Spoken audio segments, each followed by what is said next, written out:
Wow, I was running so late and rushing to get stream together so fast that I can actually feel myself blushing right now. I don't think that has ever happened, like, ever at all.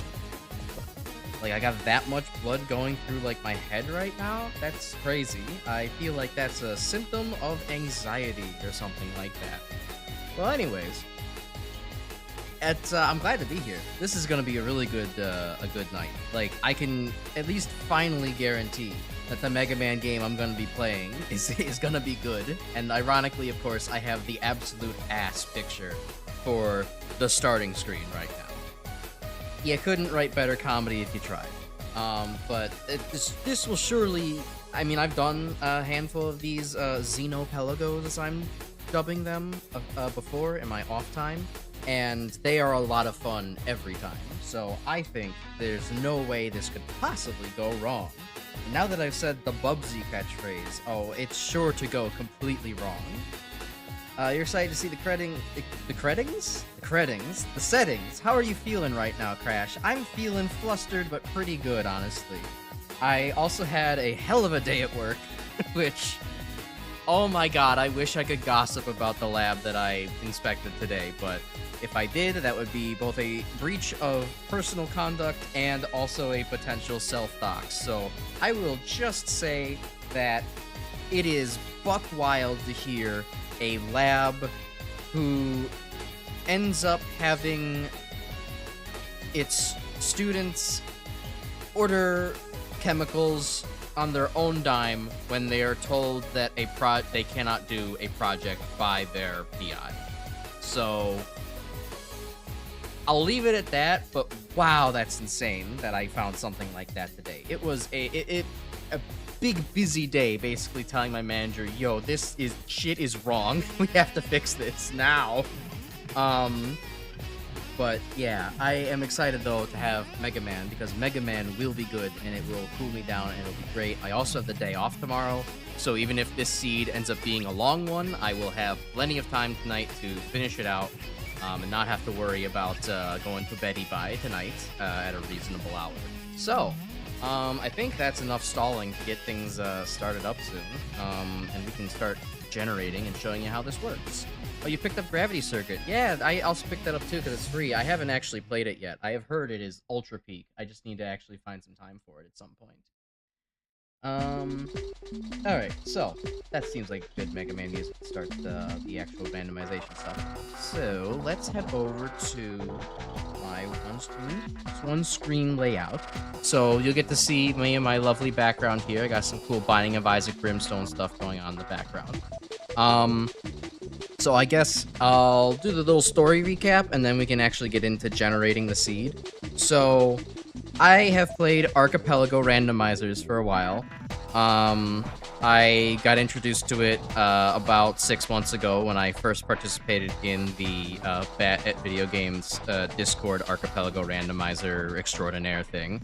And I had been running lots of randomizers that basically put Mega Man 2, X1, X2, and X3 together, and eventually, once it actually got support, Mega Man 3. And basically, what the Archipelago Randomizer does is that it will take all of the games that have been selected for the pool, and it will allow you to randomize where you find the checks in each game. So, for example, with all Mega Man games, you could basically have it so that way picking up a random health drop, or a health pickup that is, you know, like set and fixed in the stage. Like, say, one of the ones in Quickman stage. Actually, that one might not have one. Let's say one of the weapon pickups in Quickman stage, because I know there's weapon pickups there. One of those might be the unlocking, like, your needle cannon in Mega Man 3, or the health that falls from the sewage waterfall and toxic seahorses stage might end up being the access codes to Chill Penguin in X1, or maybe the leg parts, or it could also just be a health pickup in Mega Man 2, and, well, that kind of sucks. But that's the point of an Archipelago randomizer. I'll catch up on chat in a minute. I was then later introduced to Xenostar 54's Mega Man 3 randomizer, thanks to word of mouth by Grim, which Xeno's randomizer allows you to take Mega Man 3 and you randomize a lot of the settings that you kind of see here currently on the left with all these checkboxes. This allows for much more randomization, akin to stuff like changing some weapon behaviors, and most significantly, making it so that random enemies can spawn in place of other random enemies and pickups and items in the game.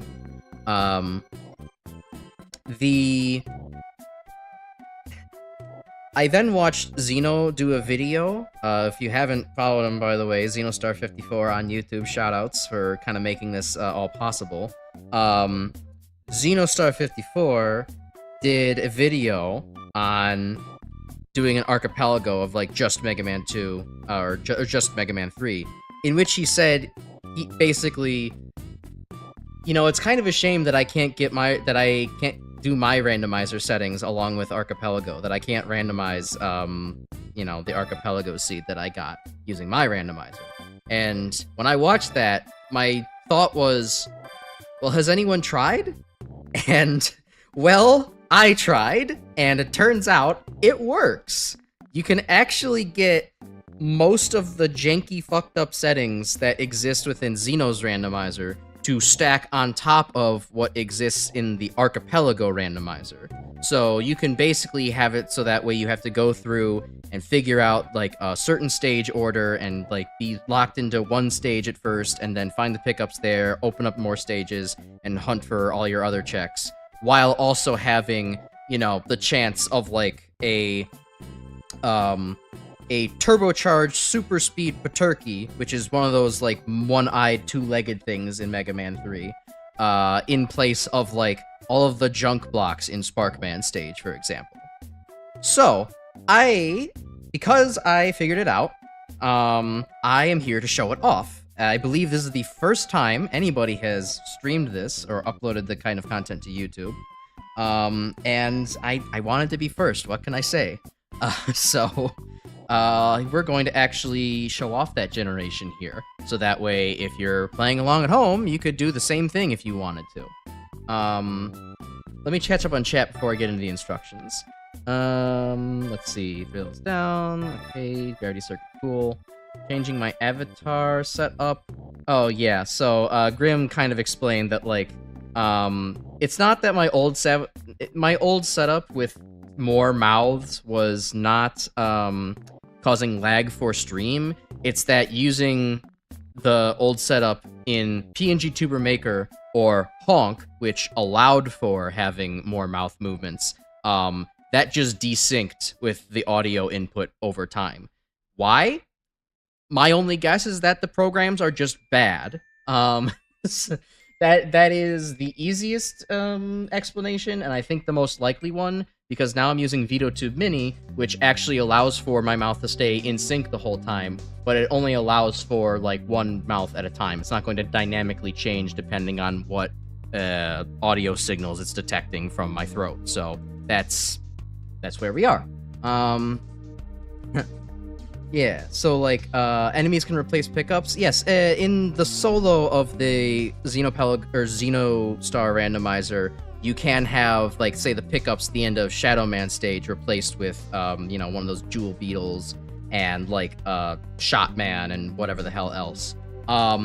Thanks to my meddling and finding out that you can actually get these to sort of work together, Xeno did actually make a Archipelago compatibility mode setting, which you can maybe see here over on the left where my mouse is, which basically will make it so that way items will not randomize into enemies. Because if you did that during an Archipelago, well, then the problem is that you might have a health pickup that is actually going to give you Rush Jet, but then if that turns into a monkey, then you don't get Rush Jet ever, and that is something I did encounter verbatim when I was playing this for the first time. The solution, as I will show, is to basically make a safety ROM that doesn't have as much shit randomized, but, it now is much less likely to happen with this compatibility mode on. So, yeah. Oh no, you're thinking of yeah, you're thinking of the reverse. No, it's not. Oh wait, no, never mind. Anyways, enemies could replace pickups. Blah blah. Present the desyncing issue. Dang, monkey stole my flying dog. I know, right? Dr. Wily should have done that. That would have been the successful strategy.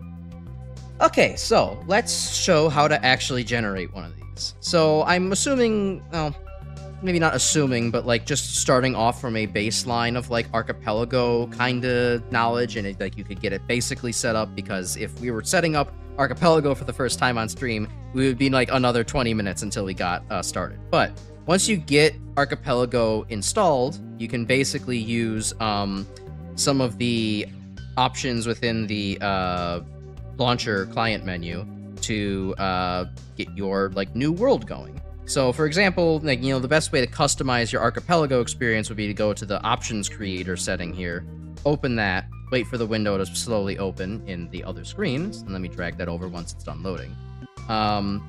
And then of the supported games, you would go down and find your Mega Man 3.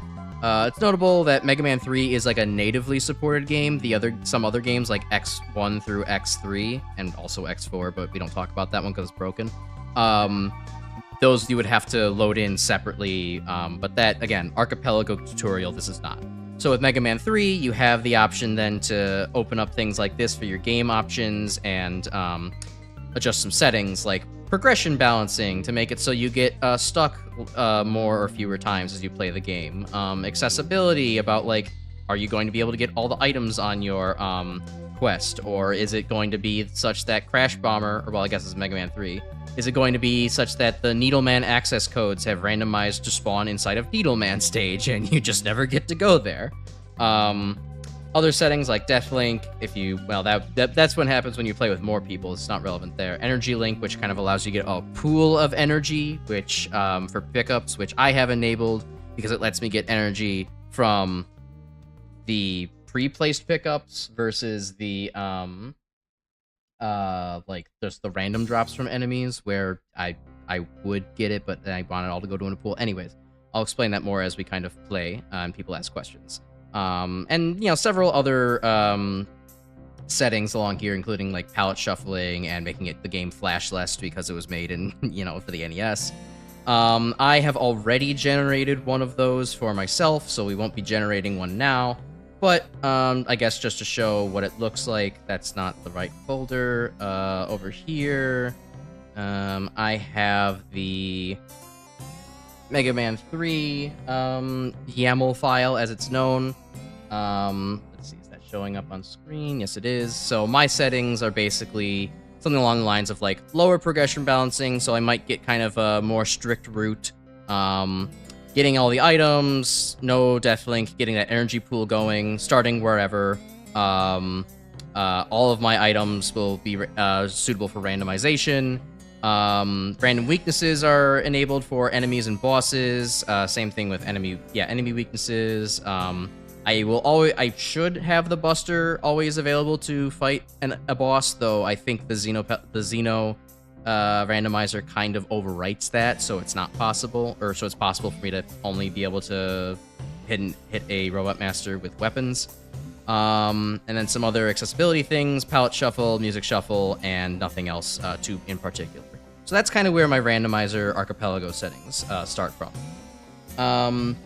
So what I would then do to get this going is that I would copy this file into my players folder, paste that here.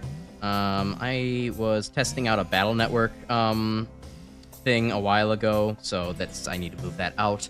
And now that we have this in this folder, I can hit this generate button here in Archipelago, and that will generate me a new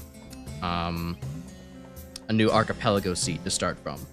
From which there, I back out, go to this output file, do an unzip, though I want to rename it first, so I'm just going to call this Xeno-Pelago stream. So that way I keep track of it.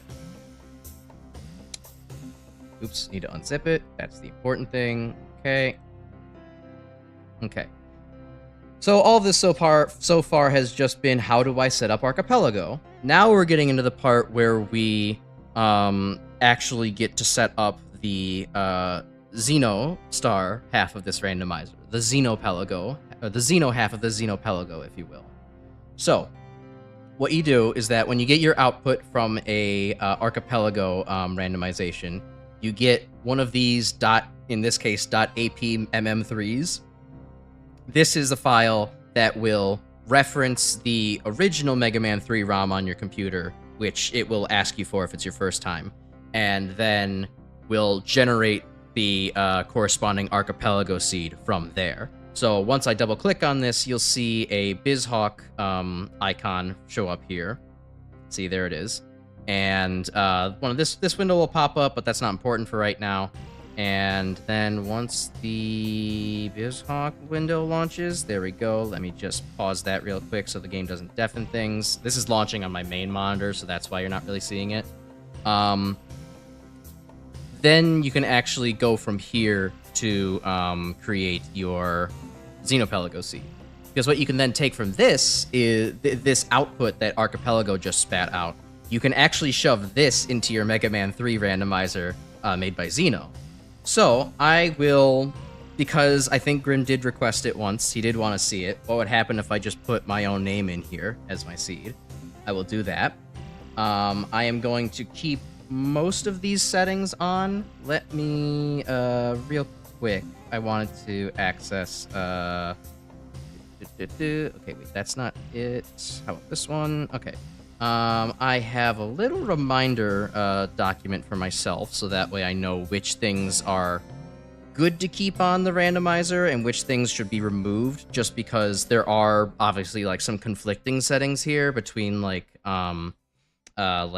both of these will randomize palettes, or both of these will randomize other stuff.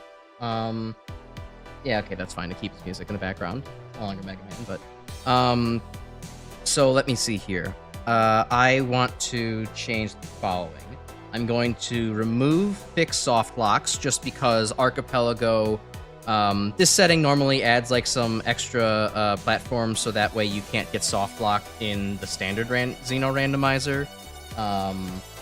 Let me change this music. You can't get soft lock in the standard Xeno randomizer from shit like mandatory rush coil, where you might not have energy for it. But because Archipelago doesn't necessarily factor that into its randomization process, I am going to just leave it off to not cause issues.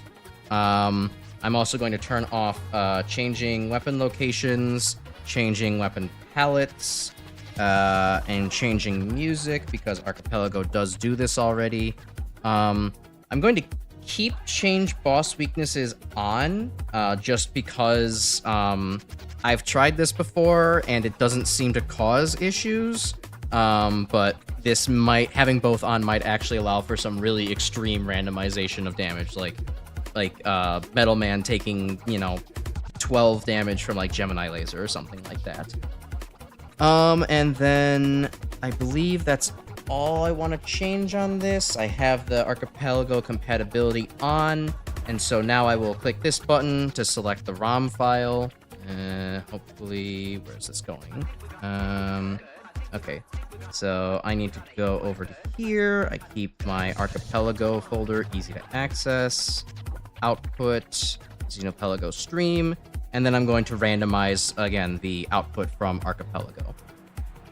So once I do that, once I select it and hit randomize, then, patch ROM created, I get this, basically the seed that I made here in the Archipelago folder.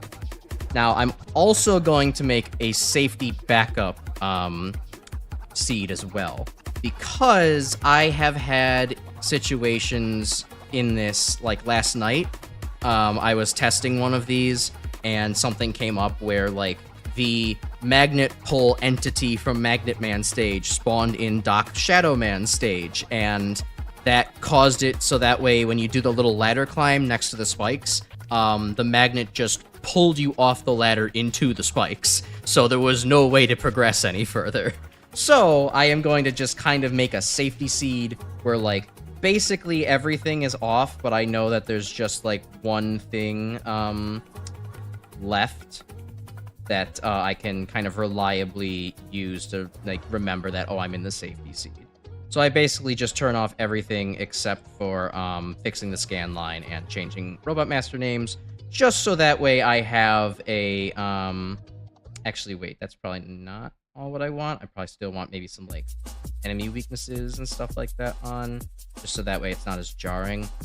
The main one you probably want to turn off is just change entity placement. That's enough, but I guess I don't know, being weird about it. Yeah, you know what? Actually, let's just change everything else too, because I'm pretty sure it's just going to be entity placement that's going to cause a problem. So we're doing all that, changing the weapon costs, changing the music, actually turn that back off. Okay, rebalance this, and all right, do the same thing, randomize that, and it also ends up in the same folder, so I can use this later if there are issues.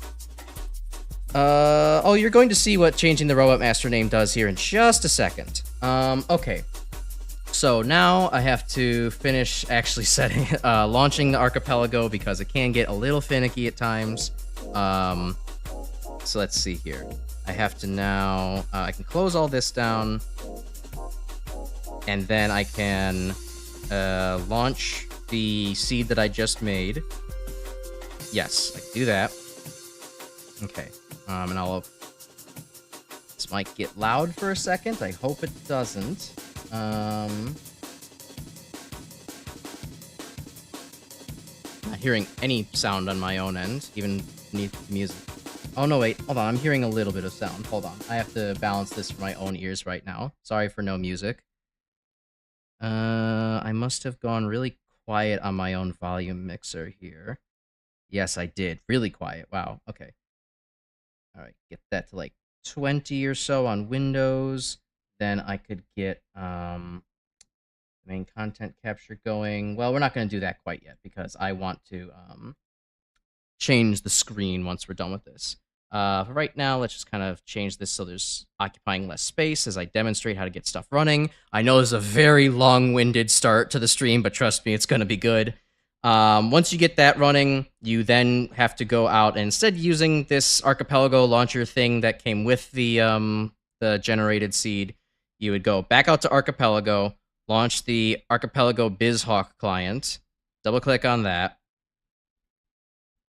wait for that to kind of launch. It launches this window, which will give you some information on the items you're receiving and such. And then you would go to archipelago data, Lua, connector BizHawk generic, drop that into BizHawk, and this window pops up. It tries to connect to BizHawk. Give it a moment. It's connected. Now I have to go back into the output folder because I forgot to do this. Hit this button up, or hit this shortcut up here, which actually launches the local host server that will actually permit you to have archipelago function. And now everything should be good once I hit connect here. Yep, we're good, and we can finally start playing Xeno-Pelago. Okay.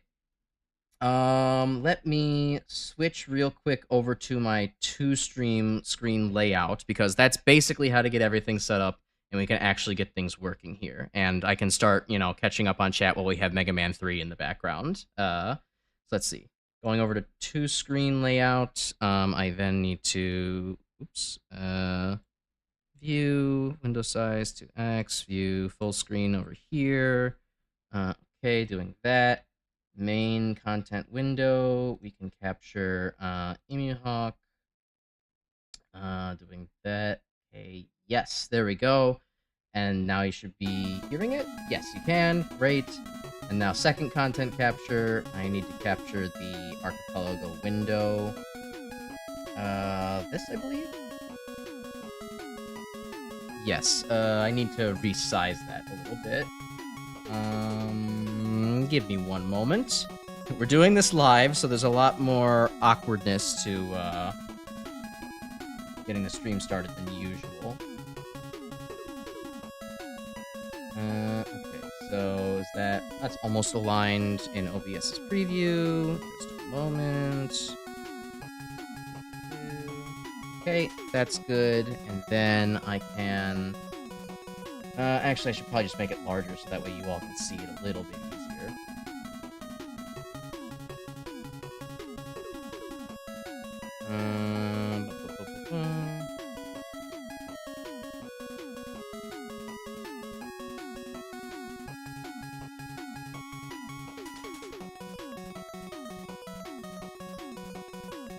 there. Oh, wait, hold on. Almost. There we go. Okay. Now, hopefully, you should be able to see everything that's going on. Okay. Don't stop disconnecting from BizHawk there, Archipelago. That scares me. I don't like that.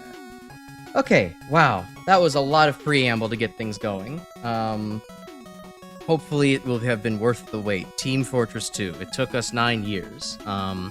Let me catch up on some chatting things. Okay, saw Proto there. Good. Having him doing some attention-bearing something. Yeah, so as Grim explained, there's a lot of new names possible to have everybody get randomized into, so you're gonna see some funny shit, hopefully. Musicless stream, I'm sorry. I will now commit seppuku, I guess. And yeah, very Game Boy-esque kind of color palette on the title screen. It's muted colors for once, which usually is funny, because we usually get some kind of, like, fuchsia or neon green to start us off. But, okay, so, we should be ready. Here we go. Oh, my controller's not on. That would help things. And here we go. Alright, so, oh, cool, we got Based Man again. Nice. We didn't get Cringe and Based Man in the same seed, though. I so hope to be able to find Based Man and Cringe Man in the same seed.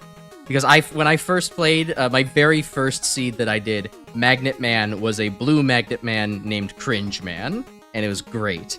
I've seen Based Man as Snake Man before, but that is a pretty good one, all things considered. Yeah, Based Man and Cringe Man exist too. If you could get them both in the same seed, you're a god. You have the god luck. But anyways, it's only fitting that the Crash Icarus seed has Based Man as one of the options. You know, I'd say that that's fair. Anyways, we're gonna start on Fossil Man. Ooh, okay, very dark blue Magnet Man. How is that audio bouncing? This could actually serve to be louder. Hold on, let me tune things up here. I know I said we were going to get into the action, and, well, I lied to you. I need to make sure that you can actually hear the action. So let's see. Raise that over here. For my sake. Okay, that's better. Okay, cool. Planet Comb, Clone, Quartz, Toy, Candle, and Fossil. As well as Based Man. Yup. They turned him into fuel. Yeah, no electromagnetic, fuel for you, just fossils. Just oil, you know? So anyways, we're getting Needle Harrys in the sky. I have seen this before as well, on this particular stage, funnily enough. It's very, very weird to have to navigate a million of these guys falling on you. Yeah, we got very green Mega Man. He's been playing in the Toxic Waste Pits.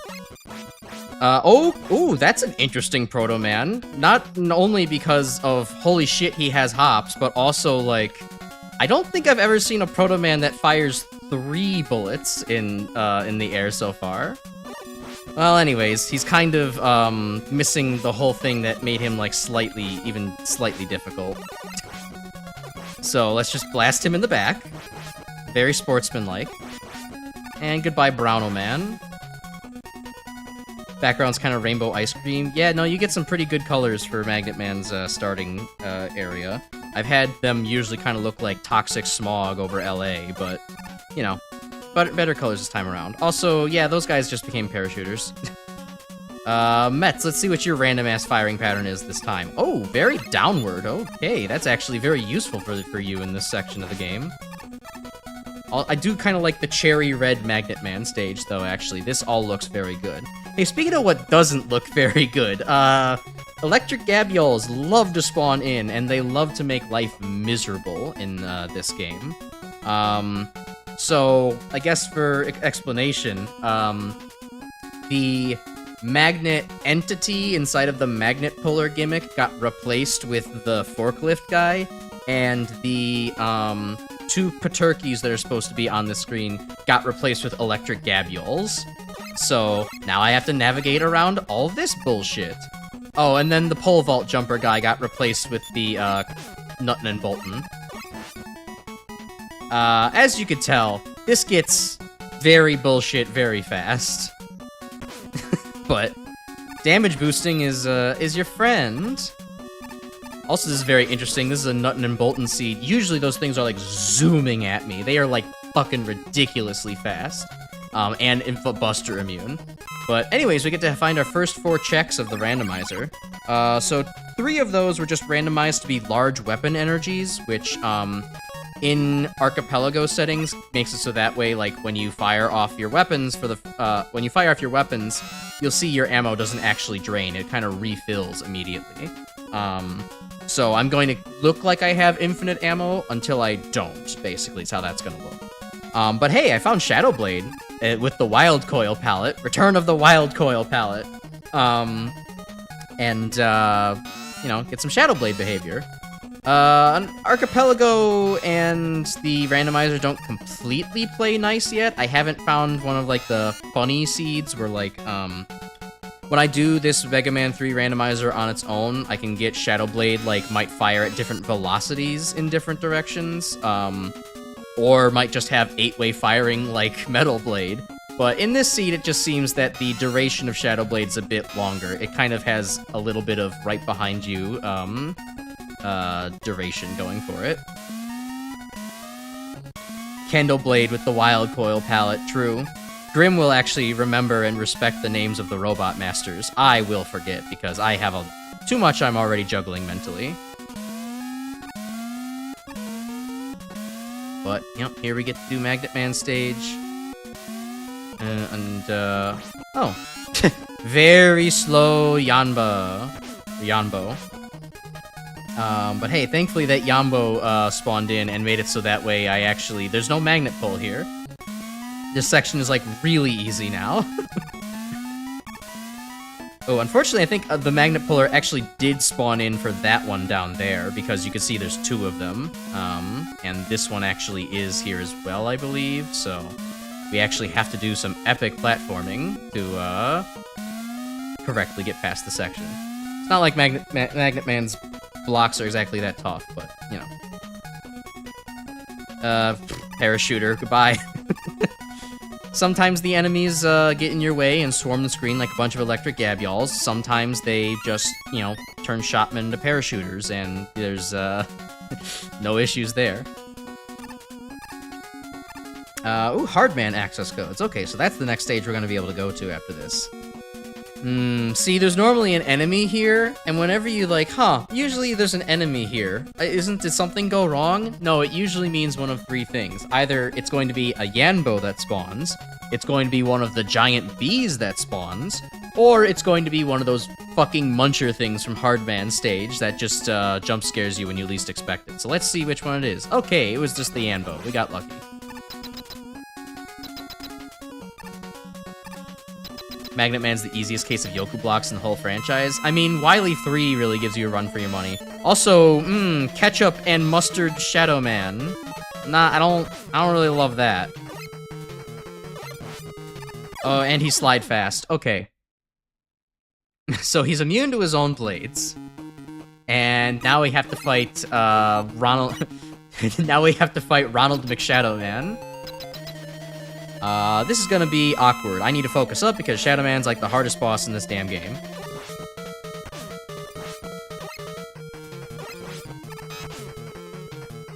And I might need to just burn through some E-tanks, so...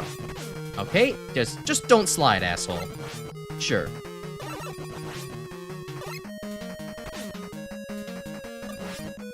But he's really not sliding. That's so weird. Oh, now he is. Do I have any tanks? I don't. Okay, well, I do have the energy pool to kind of fall back on if, this is a little bit too difficult to get through.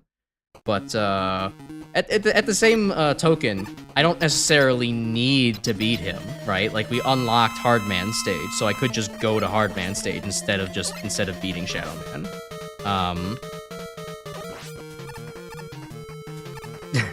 Yeah, sweet Jesus, he slides quickly. But at least his Shadow Blades are slower, so that's nice.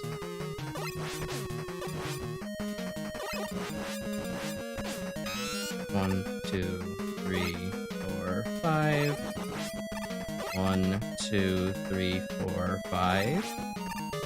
1, 2, 3, 4, 5.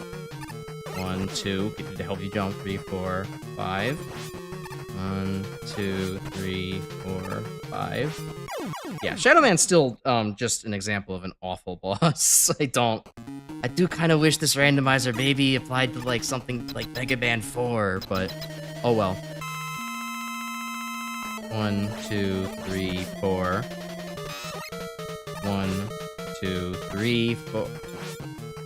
It's very annoying because he retains like his extremely small hops, and it's like if he just does that, you can't do much about it.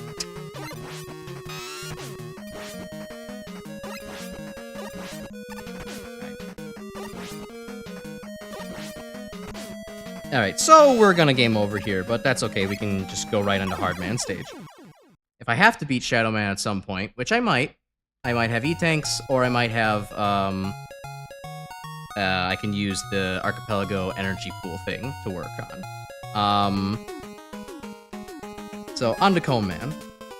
It is rather unfortunate that, like, it's just, another thing that kind of holds me back a little bit, I know I'm talking about the gamer crutches, you know, I was hacked, but, like, it's also that, like, oh, okay, that's different.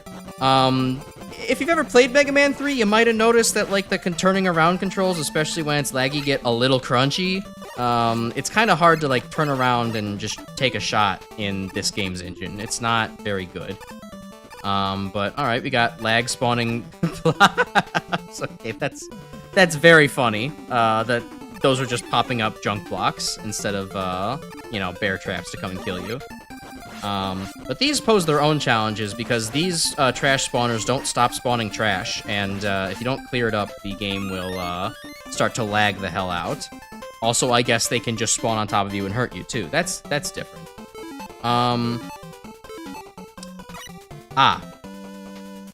So I do need to actually go back and beat Shadow Man. Oops, I forgot about this whole rush coil problem. So let me just restart the ROM here. Do a soft reset. So we'll go beat Shadow Man, and we'll use all of our available energy to do so. I do really wish that, you know, maybe fucking Hardman stage didn't have a lip like that, but, you know. Well, the best part is I don't have to get good anymore, Grim. I have an E-Tank, and I have the energy pool function, so...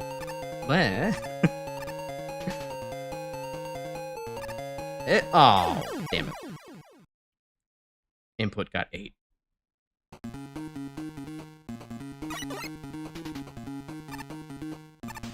Also, you know, I'm glad that, Scorebar, you can interpret this as a nice, sherbet-colored sky. I very much interpret this as the smog death of LA. You son of a bitch. Well, okay, now I have 2 lives, and there's a very good chance I'm just dead, or no lives, so dead, just gonna die at Shadow Man. So let me just... game over.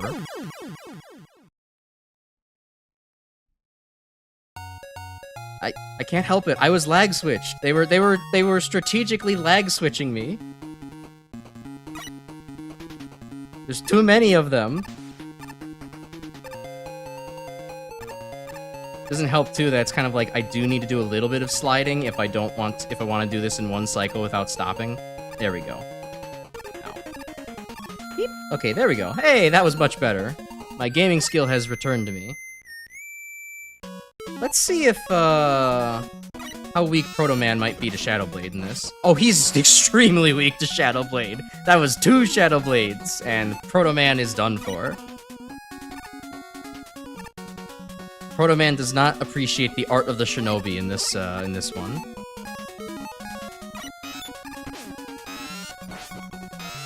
Alright, so Shadow Blade's also not the best tool against the Mets. Trying to be interesting. But to be fair, the Mets do seem to have some anti-ground technology in their shots this seed, so they chose wisely. Okay. What a bad situation to get caught in. Come on, Mega Man, fall down the hole. Mega Man, fall down the hole. I don't want to grab the ladder. Fall down the hole. Fall down the hole, you bastard. There we go. I just had to call him a bastard, and then he got his move on. Actually, Metal Man in a Proto Man costume. Ah, my one weakness. You hit me with blades.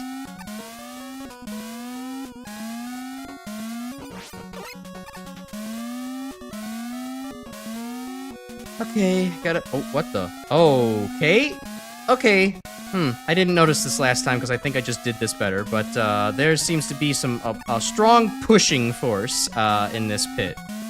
Oh, and a strong pulling force too. Okay. So there's... So don't go down there is what I got from that interaction. It would be better to just skip the whole gimmick like you do in the normal game.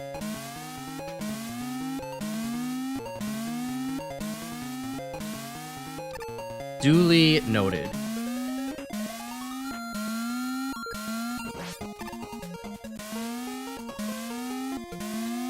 Okay, so let me remind myself of the pattern before I throw myself at it again. Okay, just 2 standard jumps across. If neutral magnetism was BS, yeah, no, I don't think this game has proper Newtonian physics in it, so it just kind of catapults you wherever the hell. Hey, Proto. Welcome. We are trekking back to beat Shadow Man.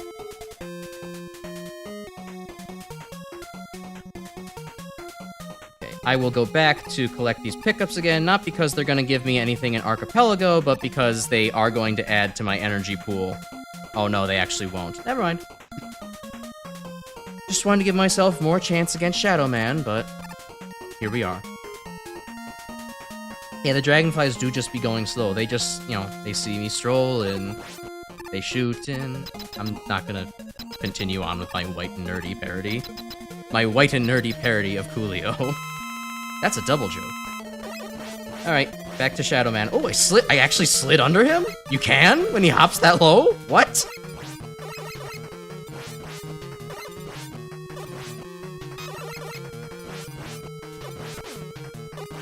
You still have much of a chance, but, you know.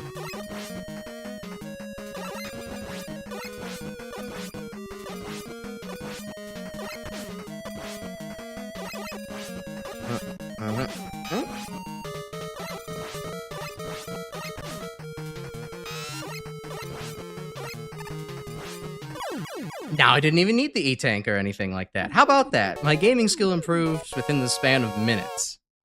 I'm just too good at this damn game.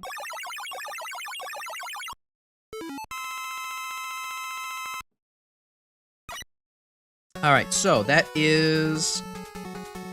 That doesn't give me Rush Coil, but as you can see in the upper right, that gave me access to Dock Shadow. So now we can go to Dock Shadow stage.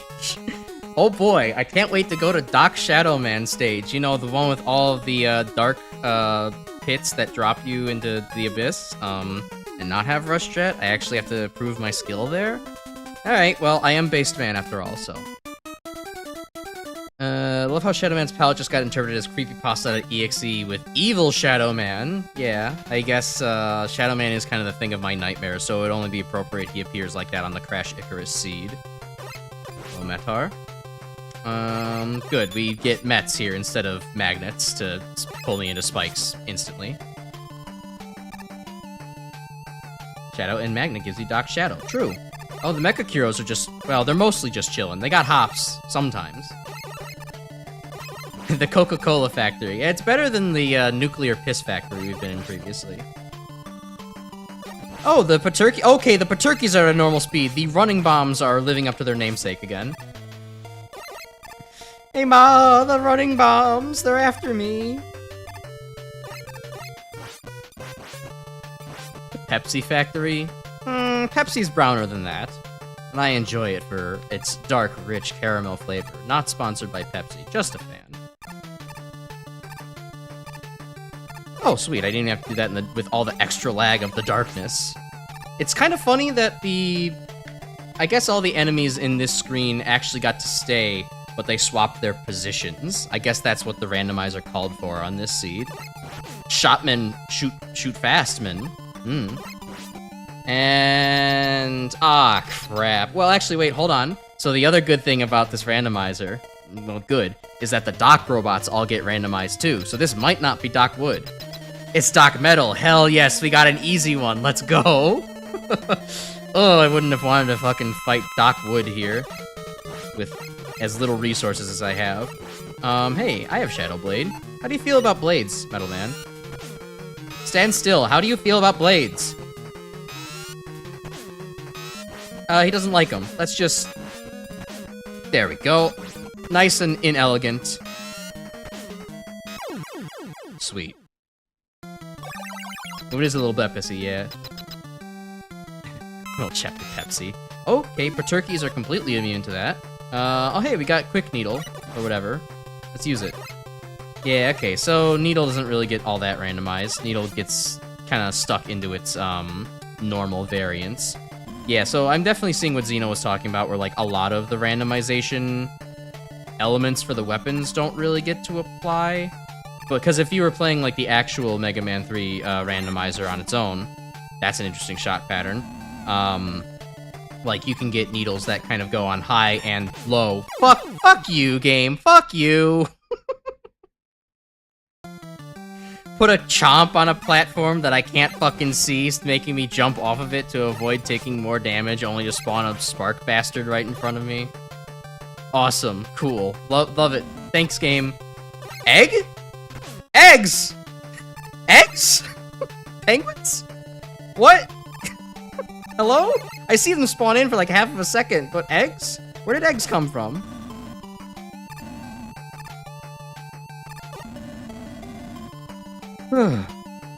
Quartz Needle. Needle's good for checking weaknesses of enemies? Yeah, I suppose. It'll help. Okay. Okay, well, I guess I kind of just gotta get chomped, and... I just gotta get chomped a few times, I guess. No getting around that. Oh god, what's over here? Oh, it's just garbage. Thank god, it's just garbage. Oh, sweet. Now I get Rush Jet. Thanks, game. Oh, we have access to Spark Man, and we have access to Comb Man, so we can go do that. Alright, hi, Quickman. Normal palette Quickman in weird blue Doc Robot body. You are one of the other bastards. Oh, but you're very weak to Quartz Needles. Haha. Take that. I don't have to fight a difficult Quickman this seed. I enjoy... If... Please? Take my turn input? Take my turn input! Alright, good enough. Moderate pace man. Yeah, no, there has definitely been light speed Quickmen that I have fought before, and that was more of a brisk jog, man. Alright, well, I guess we have a choice now. Do you want to see Comb Man next, or do you want to see Clone Man next? Never mind the fact that I selected the wrong one as I was saying those words, but we can just go do either stage now, so which do y'all want to see next? I'll take this opportunity to drink some water. I like the blue Doc Robot as well. It's a very nice muted palette.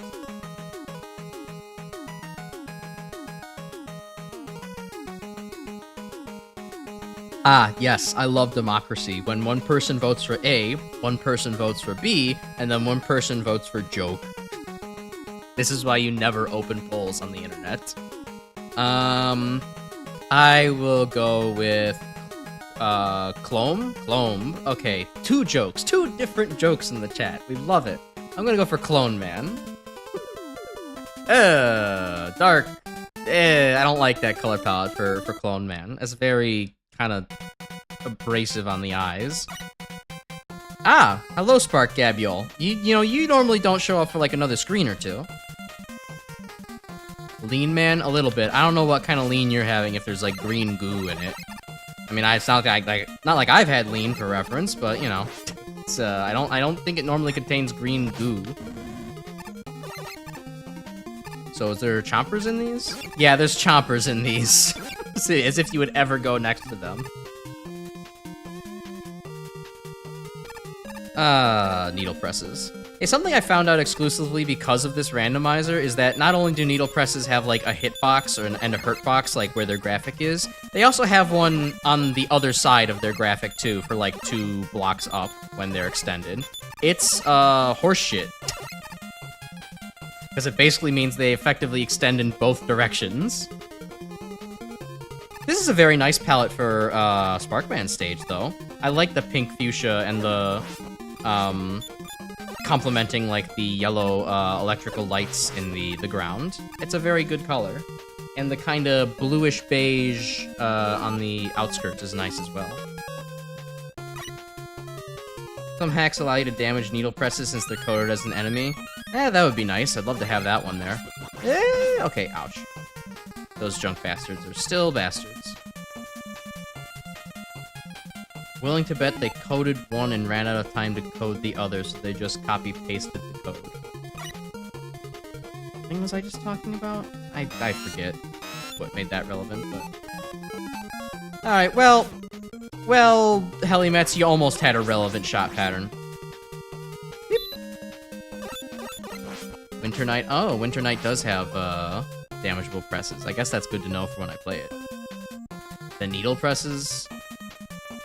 Oh, yeah.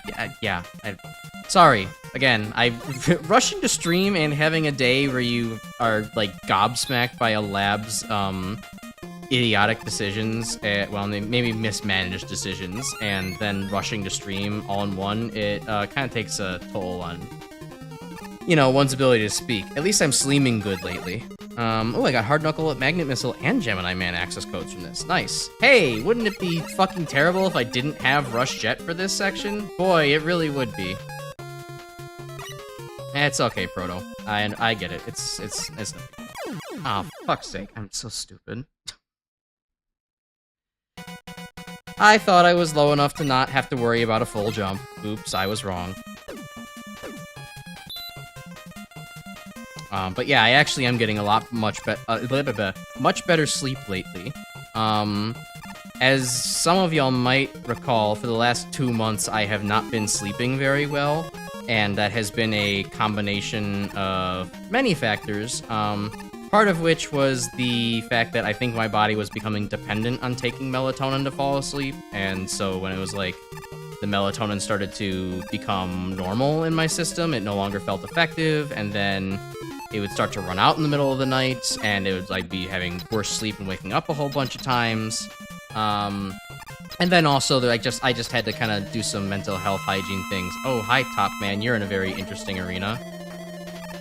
Oh god, he actually can go through the floors. I still, like, I had to cut out, like, Twitter and Blue Sky from my phone, and maybe stop multitasking as much on my phone, like, watching videos and shit while I'm at work. And so that kind of helped with a little bit with, like, sleep and mental clarity and all that shit, but, ultimately, what ended up happening, was that it still wasn't... Doing all that really wasn't effective on its own, so I started looking for additional things that might actually help me sleep. And one of the things I remembered that some, you know, YouTubers and others who I follow actually talked about is that magnesium can be useful for sleep. Magnesium supplements. And I'm pretty skeptical of supplements, you know, in general. Usually they don't really do as much as they claim to do. But, you know, being Mr. Science Chemist Man over here, I start looking into the science behind this, and it turns out that magnesium actually is a, like, key component of enzymes that help generate melatonin in your body, as well as other things. And then I looked at, hey, what's the usual sources of melatonins for humans, or of magnesium for humans? And it turns out the most common sources of magnesium in your food, is in your food, and that would be eating lots of leafy greens, nuts, and whole grains. And in that order is, like, what I eat the least to most of, and I still don't eat very much of any of those. I think the last time I had a salad was over a year ago, and that's only because I choked it down when it was, like, presented and put on my plate when I ordered something else at a restaurant that I live. So I have no magnesium in my diet, and so now I've been taking some supplements, and boy, I actually do... I'm getting much better sleep now. Like, I'm waking up only, like, maybe once a night rather than, like, 4+ times every night. And, like, I'm going to sleep a little faster. My eyes actually feel kind of heavy when I'm trying to go to bed. Life feels better now. I'm not saying it's, like, a cure-all or anything, but it worked well for me, so I'm happy with that. I'll be continuing my magnesium adventures as long as I can. Alright. The only person who died in that exact way. Yeah, no other idiot's probably just jumping up with rush jet into the spikes like that. Fighting Top Man in that arena was interesting, though. Usually he's just a pretty boring fight, but this time it's like he actually had the combination of, like, low topspin shots, so that way I actually had to effectively dodge around them. Oh god, they have mad hops. These things are always fucking scary in any seed. And the fact that he had uneven terrain, he could go through it. It's actually a really cool Top Man fight. That was probably one of the best I've had so far. Use magnesium as well. Oh, nice. I'm glad that it also works out for YouTube, Proto. Stuff to raise your dopamine thanks to ADHD. Yeah, well, you know, maybe we'll get there one day. Have you tried looking at art of your favorite characters? Especially in salacious ways. I've heard that raises your dopamine. XD jokes. Anyways. Streamer trying to be funny. Haha, aren't I so good? Aren't I so funny, guys? The joke is porn. Alright, fuck you two, game. I really thought the tops would bounce back. I guess I've gotta just make it up here quickly enough. If I can't do that, I need to pull out the Shadow Blade. Please work. Okay. These 3 checks are locked behind getting fucking Shadow Blade. Rush Marine and 2 E-Tanks. Alright, not the most useful things, but... Oh, God.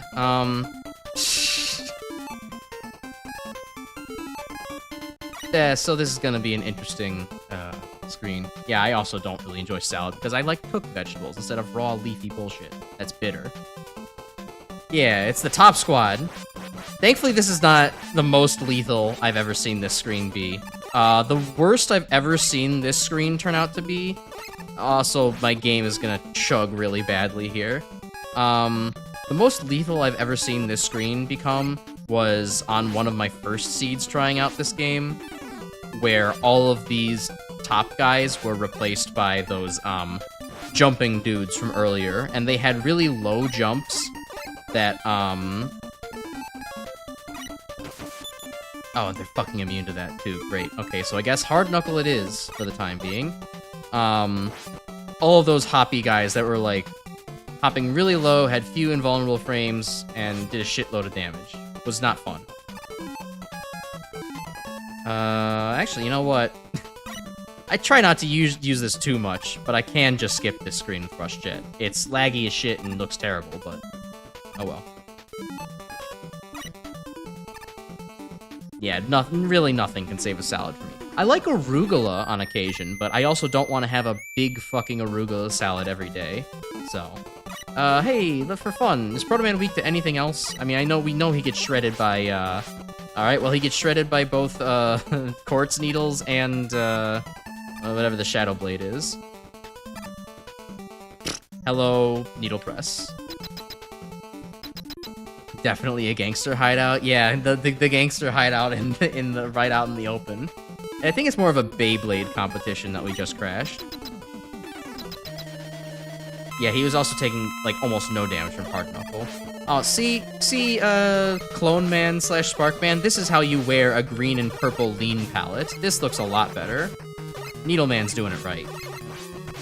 Ow. Also, Needle Man is firing very quick shots this seed. Not always this aggressive. Okay, it's not weak to any of those. How about Hard Knuckle? Very much not. Shadow Blade? Candle Blade? And no. Alright, well, we have to fight him the honest way, which I don't think is happening on this life at this point.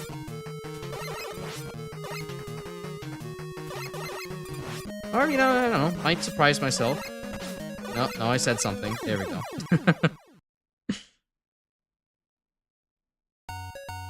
Oh, I had no lives left? Shit, if I knew that, I would have tried harder. Oops. Well, alright. Guess we're gonna do that again. Ooh, a burger placed with arugula instead of lettuce. That's actually nice. I would have that on my burger. Arugula is a nice complement to a burger, unlike lettuce, which is basically, like...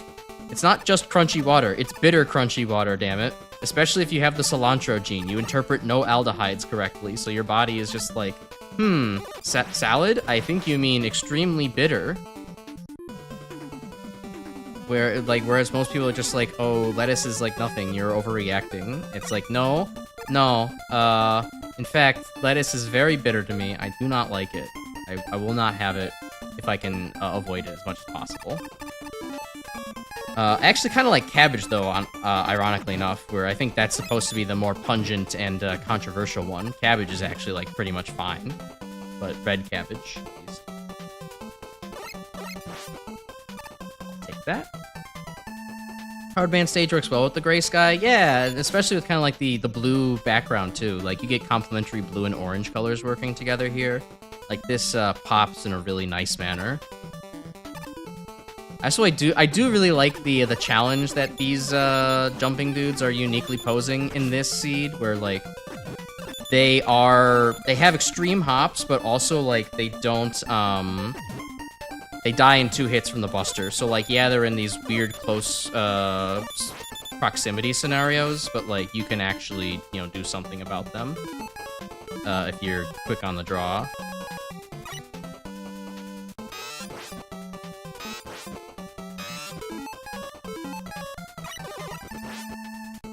Alright, make our way through here. Glassies of gas cans, yeah. The soap gene for cilantro, and you still don't mind it. Yeah, I don't know why you like eating soap there, Grim. But you do you, I suppose. Oh, fuck, right, the tops fall on me. I forgore.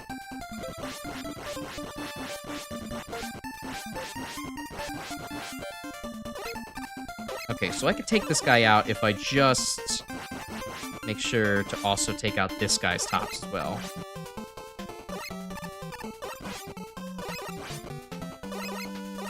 Alright, and then these aren't going to land in the pit, right? Okay, so I can now actually go down here and take these guys out cleanly. There we go, you can actually do this section a lot cleaner. Nice. Now, will I die to Proto Man is the question. I shouldn't, right, if I can just fire off 2 needles into him. Oh, cabbage roll. I got distracted by cabbage rolls.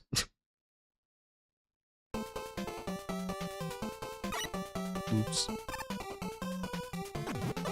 Yeah, no, but cilantro is just a complete food ruiner for me. I can't handle it whatsoever. It's a shame because it makes basically, like, most Mexican food inaccessible to me, and also a lot of Vietnamese food too. They're just chock full of cilantro, and it's like I have to go to a place that also has weirdo cilantro haters, I guess, making the food to actually have it separately, not have it in every single dish.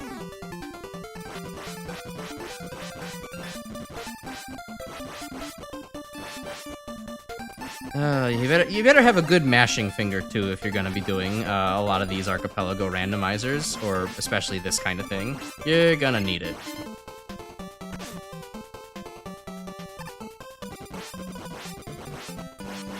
Alright, sweet. Got those guys, and screen cleared. Okay.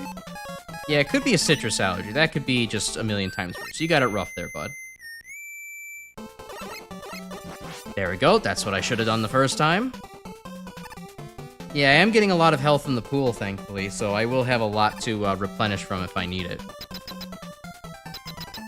Like, I actually did kind of need it once when I was first testing this out, because I ended up getting a situation where, the mandatory Breakman fight, he was completely immune to the Buster, and was only vulnerable to Gemini Laser, and the Gemini Laser replacement did not have enough ammo to kill him. So I actually had to use the Archipelago Energy Pool feature to refill up on Gemini Laser in order to actually pass that fight.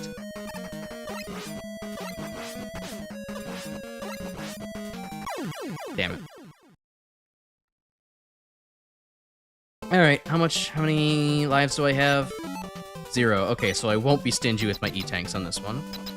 I will just pop it as soon as I'm getting kind of low.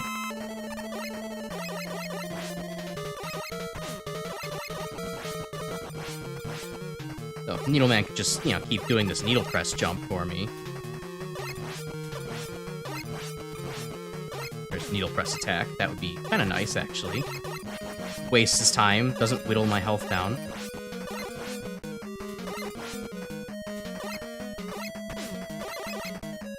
Alright, yeah, it's time to bust out an E-Tank. Here we go. I'm starting to get in range of dying to a needle press attack, so I don't want that to happen.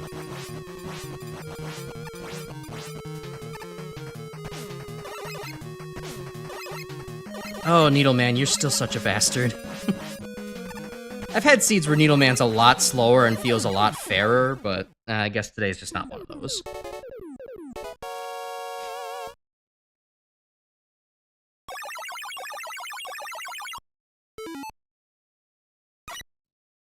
Alright, what do we get? We got 2 weapon energies L. That's right, 2 weapon energy L for that fight. That was very poignant. Actually, let me just scroll back through some of the history. Hardband stage, E-Tank, Rush Marine, blah, blah, blah. We got... I mean, we unlocked Rush Marine from that stage, but because we already had Rush Jet, effectively we got nothing. There was nothing actually useful in that stage, so that was pointless, but at least we got to have some fun with it. On to Planet Man. Dart, he's in his emo phase. Gemini Man gets to be emo with himself. Now they can both be virgins. Oh, please tell me the bee seed has spawned again. Yes, the bees! I've seen this a few times, but I did see one variation where the bees kind of just were spawning in at light speed, so they were impossible to get away from. But look at all the bees! It's glorious!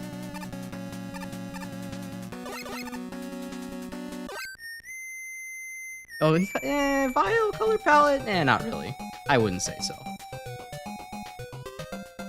Alright, thank you, Poop Man, for getting rid of the barrier in between us. Alright. Pull back the rush chip, because holding left there doesn't always work for some reason. Mega Man 3 jank physics, yippee. Hard Knuckle Rush is actually a pretty good palette. I do like that one. Oh yeah, I guess also is worth pointing out that with the mystery cans that are in this game, you don't have to actually grab the item from them. You can just shoot them, and that's good enough to get the Archipelago check. Yeah. Oh, and this is actually a pretty cool Gemini Man color palette variation too. Now that you mention it, 1, all of the tadpoles being purple is very cool, and then 2, the green is really complementary to the purple. I like it a lot. Also, notably, the tadpoles seem to have slightly increased horizontal movement, but very strongly increased vertical movement speed. They track my y-axis a lot better. Plus, I also do like that with the randomization that happened here, it's like we got 2 green, we got 2 green blocks in the background and 1 purple block. It's very, I don't know, it's just kind of cooler that way, where it's like, okay, it's not the exact same 2 greens, but like, it's basically green and purple, and that looks cool. You know, something interesting, though, I've seen in all... Oh, God, Turbo Penguins. Weirdly, in, like, all of my times playing these seeds, I've not actually seen, like, these mini-bosses well, that actually makes sense. Like, the Snake Man mini-bosses, or I should say Beast Man mini-bosses, aren't randomized either. So, I think just the, just the penguin speed gets randomized, so we get Usain Bolt Man, popping out of the Mega Penguin. Of course, the other penguins that just fly through the air are very slow. Alright, hey, Doc Needle access codes, hell yeah. The rush palettes, they are separate, yeah, it is a little strange. Let's see what,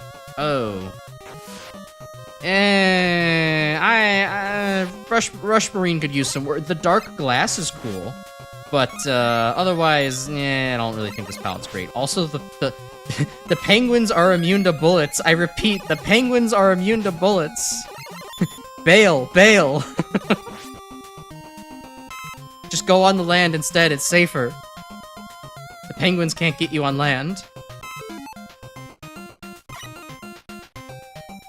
Rush got gangrene a little bit, yeah.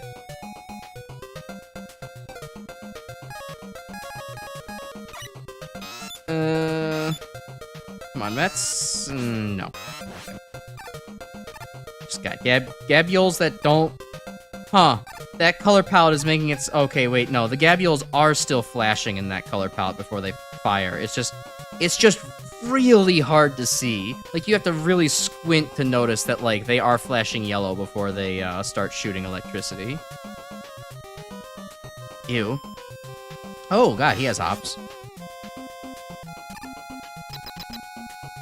You will not hurt the birds. I didn't know robot penguins were an endangered species.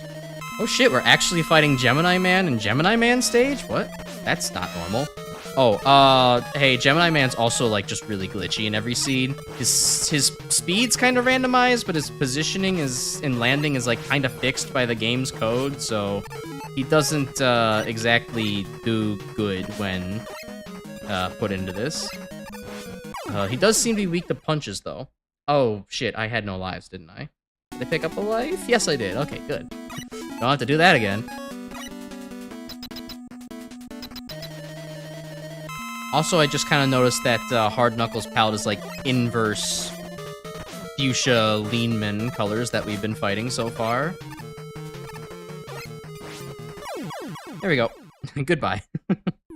Just punch the emo planet man. Yeah, just bully him. Just be like an elementary school bully. Bully somebody for being emo. That's the lesson of the day that the Wheel of Morality has taught us, apparently. Except that there's crows. Fuck crows? What do you mean? Crows are so smart. Like, they're basically, like parrots. Corvids are awesome. I like corvids. I mean, I've never had to interact with them personally, but I think that they're probably pretty cool birds.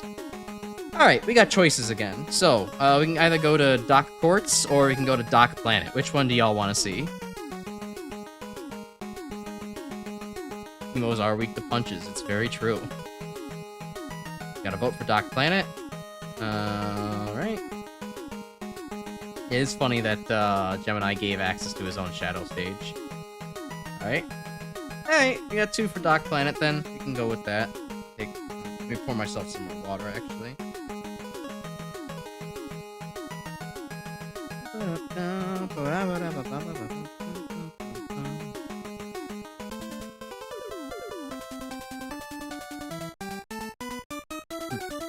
Yeah, both Gemini and Shadow gave me access to their own stages. Ooh, look at that. They, in the time it took for me to come back to this stage, they did some interior redecorating. The colors are now... The crystals are now a nice strawberry kiwi color. They didn't replace the bees, though. They thought the bees made for a very nice touch. I gotta agree. It does make for at least for a very good don't stop running kind of segment. I do like that. And if I don't slide, it starts to get clogged very quickly. Alright, release the bees. Oh, I just wanted to give them a... There you go. The bees have been released. The bees are immune to the buster. That's annoying.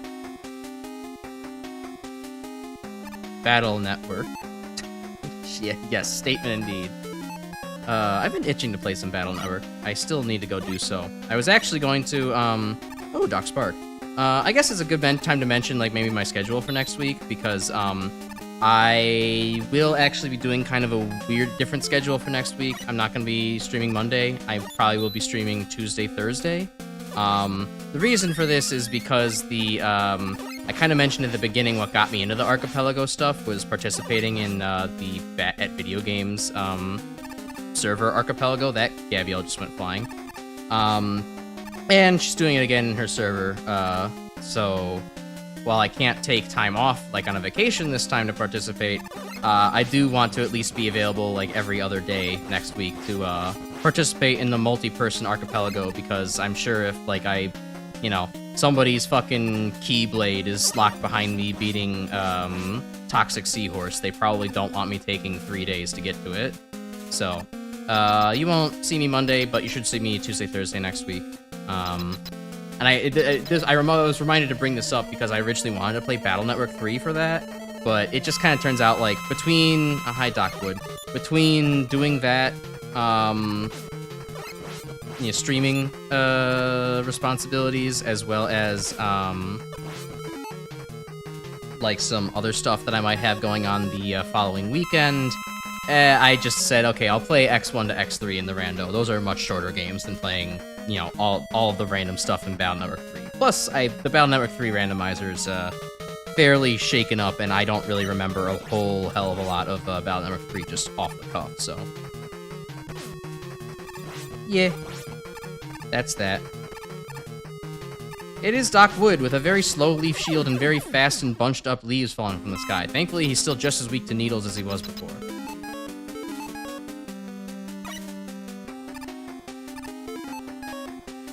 the Crystal Lab stage that you forgot the name of? It's called Crystal Lab, dude? Yeah. There is also a setting within Xeno's randomizer here to make it so that way Doc Wood and Doc Quick are balanced a little bit differently. So that way they don't, you know, shred you to pieces like they do in the base game. At least not nearly as badly. But I think I turned those off just for, I don't know, the sake of keeping it a little bit more familiar, which is ironic, I know, but... well, if I have the chance to obliterate them with super weapons, then they might as well get the chance to obliterate me. Oh, this is kind of an interesting, rare opportunity. Hold on, let me just get rid of this guy. An actual chance to just look at this guy's animation cycle without him bouncing up and down so rapidly you can't see him. Nice. He's having the time of his life in that little pocket corner. And who am I to deny his fun? Okay, I might have to deny his fun here if he doesn't fall into the pit and die of natural causes.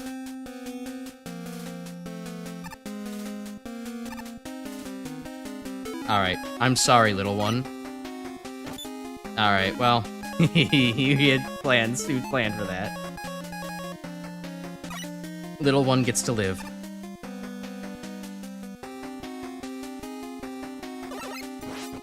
I do like seeing the snakes pop out of those holes, though. That kind of almost feels correct. Yeah, it is a really stupid required rush coil jump there. That's one of the things that also, like, the fixed soft blocks feature in the Xeno's randomizer would provide, like, a platform there to help you out. But I just kept it off in case, like, there's some kind of weird logic thing where, like, actually, you start in Doc Gemini, but you need to get rush coil from another stage that you unlock by beating, you know, Doc Wood or something like that. No, I'm sorry. Yeah, exactly. That's what he said, basically. Doc Flash. Hey, you're actually in a really easy configuration this time around. Okay, never mind me almost launching myself into the spikes. That was an error. It won't happen again. It will happen again.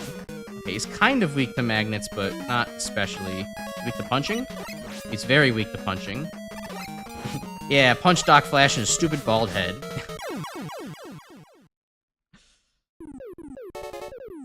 I'm sorry, little one. Cut to Thanos failing to successfully push Gamora off the cliff, and they just stare at each other awkwardly.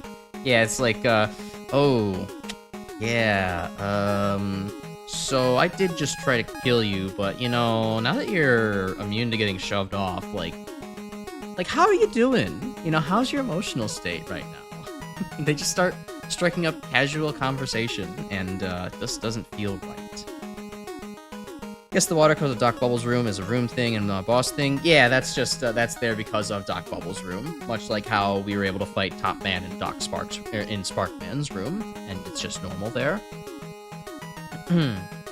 Alright, let's see. Then we have a choice between Clone and Quartz. Where do we want to go? Doc Clone or Doc Quartz?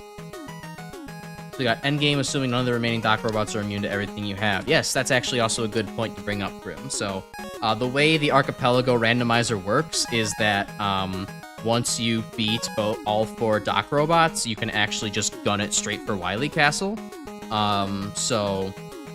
I technically, even if I unlock, you know, Baseman, Quartzman, Toyman, and Candleman in the next 2 stages, I technically don't have to go back to them to beat the game. You know, if you all want me to go to the other stages, I'll explore them, because, you know, I can understand. Maybe we want to see some funny things that whatever is happening in those stages that were generated in this seed. They might be fun to go take a look at. Rather than just gunning it straight for the end game. Checks could be useful too. They could be, yeah. Though it has also been kind of funny that by coincidence, every time this has happened to me so far, like all the remaining checks, oh my god, this is a fucking annoying setup. This is advanced guarding technology. I guess this works. I have to have a really good mashing finger though if I want to make it work. I don't, Wow. That's, Huh. Okay. Does magnet skip the trash blocks? No, it doesn't. Those are still coded as an entity. I could maybe sneak in a hard knuckle if I was really trying my best. Alright. Hard knuckle sneak strategy doesn't seem so good. And rush jet or rush coil could probably get me past this. Good point. Wow, that is a very interesting and devious setup, though. Actually, can I even spawn rush in? Is the space large enough? Okay, I can if I do this. Jump! Oh, this is not a great visual experience.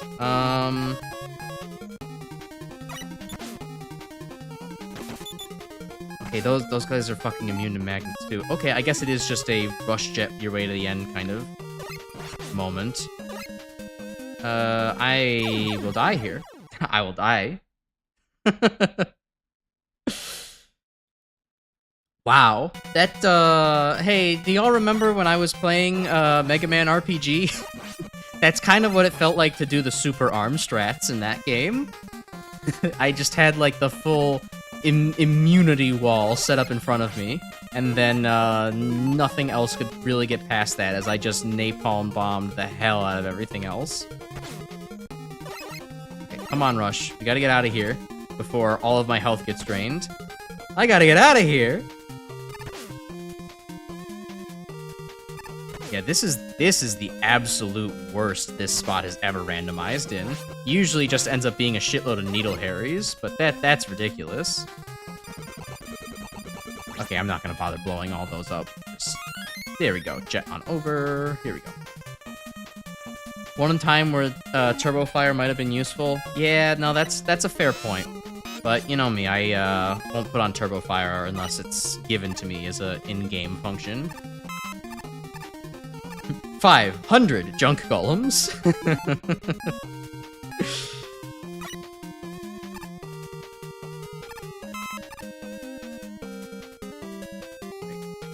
Oh, okay. Just one of these little guys. That's not too extreme. Oh, he's got hops. Holy shit, he's got hops. Alright, who we're gonna fight next? It's gonna be Doc Crash? No, it's gonna be Doc Heat, in a very normal but muted Doc color palette. Tried a bit of Turbo Fire when you're doing Mega Man at first. Yeah, I think I probably would have done the same at some point.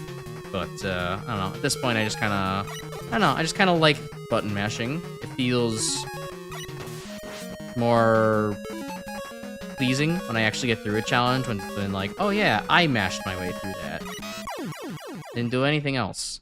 I forgot. There's the whole junk golem passageway I have to get through. Should've just E-tanked there. Okay. Oh well. We'll fucking do it again. Welcome to the Golem Tunnel, motherfucker!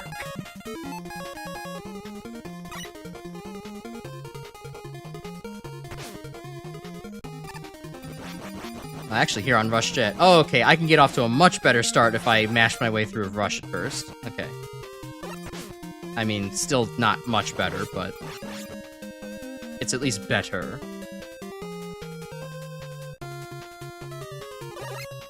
I mean, I only got really, as I've mentioned before, I only got good at mashing because I can bind my right bumper to the fire button, so I can just very easily unload into any enemy that I so please, while also still jumping effectively.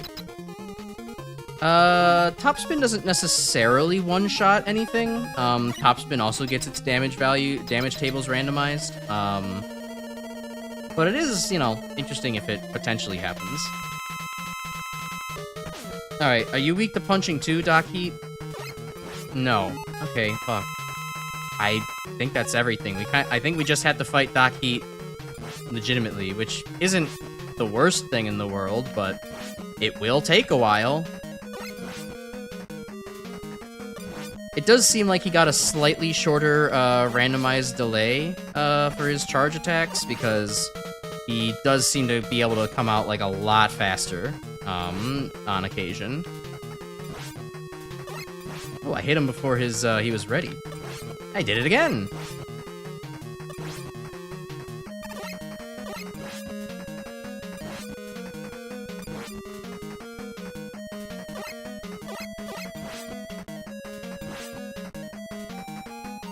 Just gotta focus for a moment here.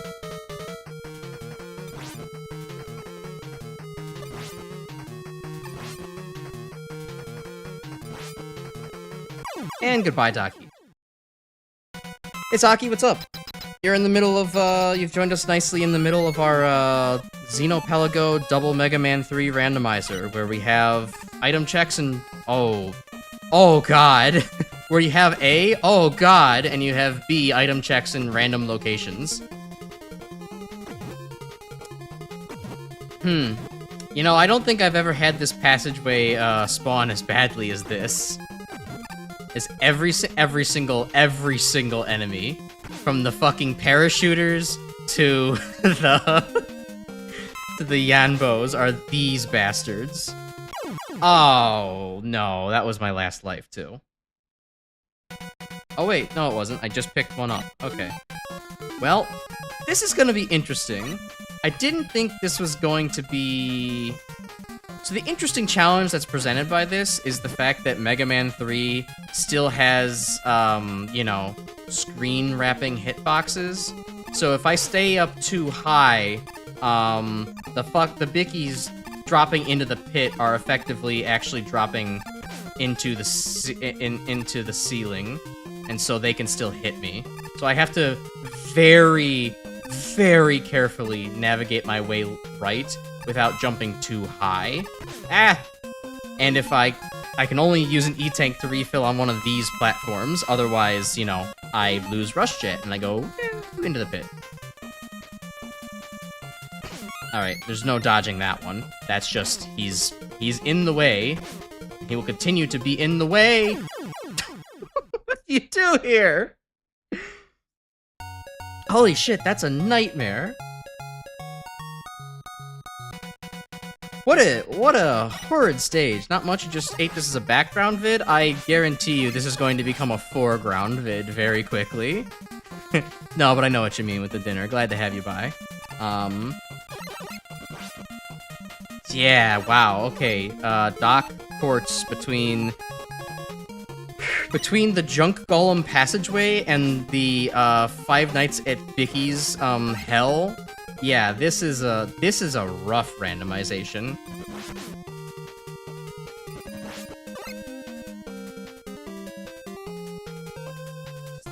Don't like having to tank the hit there while I go and summon Rush. It bothers me so.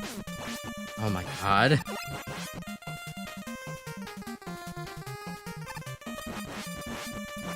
But this stage is gonna absolutely burn through the E-Tanks. What if you went to the lower part rather than the upper part? I guess it could help. I guess my concern there is just, like, actually having them still lunging. Like, am I going to be low enough? I don't know. I'll try it out. Might as well not. Or might as well. Yeah, this is some coordinated hot trash, too. Like, this feels like the makings of a troll level. Or not even a troll level. Like, it's so well designed, it actually feels like a Kaizo level, in a certain sense. Like, yeah, I could see Junk Golems with Junk Shield in front of them being a really difficult challenge. I could see the idea of rush jetting over this pit with 500 Bickies lunging at you the entire time, like they're Left 4 Dead 2 hunters, being a Kaizo challenge. Like, this is actually inputting my own name in for the seed is actually crazy work. Like, this might be my favorite seed that I've actually played so far. There's enough variety between stuff that's just funny and stuff that's, like, actually really cool challenges randomized together. I love it. You get some emergent gameplay along with some, you know, comedy slop.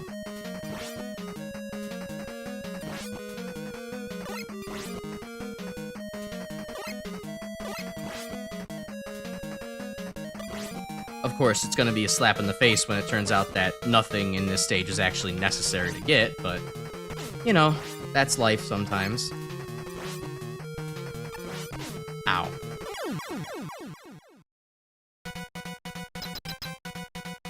Yeah, Doc Heat Damageless would actually be better, but I can't do that right now. Oh wait, no, you're right. The stage is completely necessary because, yeah, I need the Doc Robot kill credit for getting to Breakman. So, good point. I didn't factor that in entirely. Look, it's hard to do anything damageless in this game when the slightest bit of lag completely destroys your movement ability to turn around. Also, thank you, Zaki. That's actually an amazing suggestion, what you told me back there. Okay, well, he still gets to get down Mr. President me, but everyone else... Okay, right, so there's still screen wrap up above from below as well. Okay, so there is validity to this. It's just... Ooh, that's... Uh-oh. I've actually burned through all of the Archipelago weapon energy that it was storing up for me. I'm gonna have to actually make pit stops now along the way to try to refill my rush jet energy. Okay, so first let's get rid of this nonsense. Great. So how this works is that I basically have to... I don't have to pause the game, but I just kind of do it instinctually. You'll see over in the console here, I have something that allows me to request. That's a, wait a minute.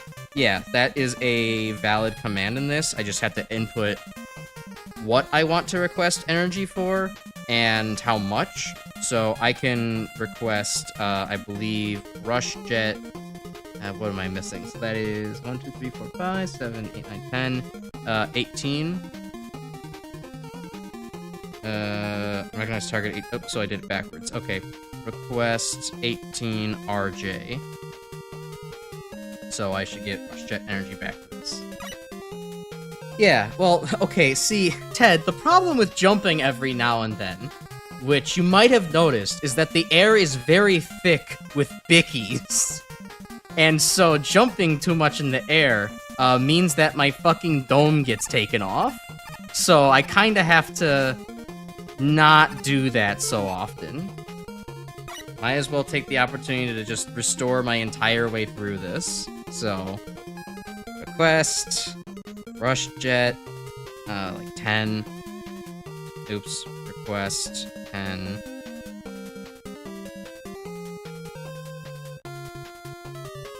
Okay, and then request, like, what's that? Another 10 HP.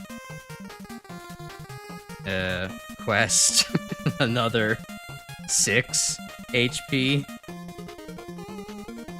There we go. The smog is coming. Yeah. Ah! The smog came! The smog came, and it came very soon, and oh my fucking god. There's some nonsense going on here. Okay, I know there's another one that... Okay, so I make it jump off. I already got that one. Now we gotta go and restore some more. What happens if you over-request? I don't really know, and I don't care to find out at the moment. I think it just... I mean, I think I've estimated before. I don't think it, like, actually overfills you. I think it just kinda, waits to... It just kinda wastes some of the energy. So what's that? Another, like... 12 Rush Jets? Okay. Actually, let me pause to make sure how much energy I have. I could restore one more. Okay. And if anyone's out there saying, "Oh no, that's cheesing. You should have just do this without it," I gotta remember those weapon energies aren't gonna actually refill my weapon energy anymore. They're just Archipelago checks at this moment, so I've kind of gotta do some cheese cheat nonsense over here to actually get my way through this. the Archipelago Randomizer and Xeno's Randomizer actually complement each other very well in this scenario, because bullshit like this happens because of Xeno's Randomizer, and then, you know, you have to kind of bolster yourself back up using the Archipelago Randomizer. So I need to oh my god. I'm glad I haven't really used this bank until now. Okay, so I need to request like another 16 HP. And I need to request another like 10 rush jet. Another like 4 rush jet.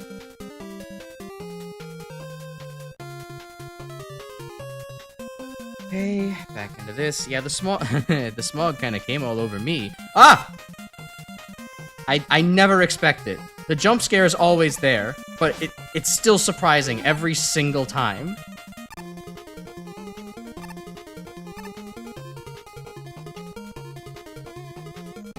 Hell.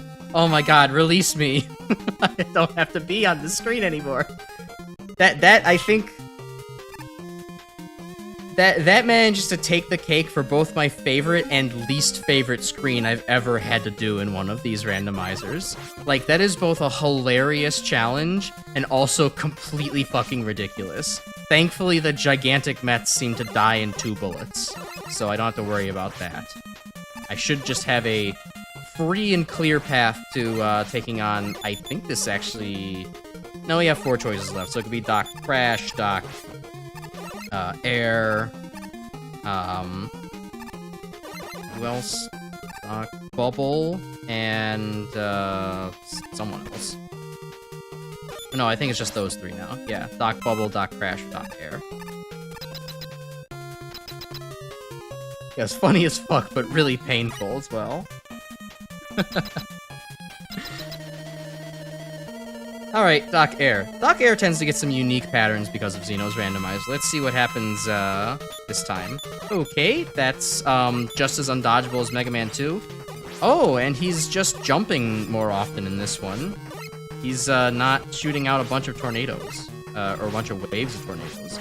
That's actually quite nice. This airman fight goes a lot faster. Yeah, let's see what else he's vulnerable to, maybe. Magnets. He's not like magnets. Doesn't know how they work.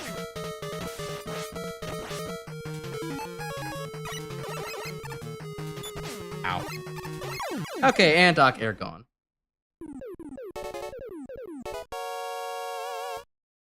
Whew.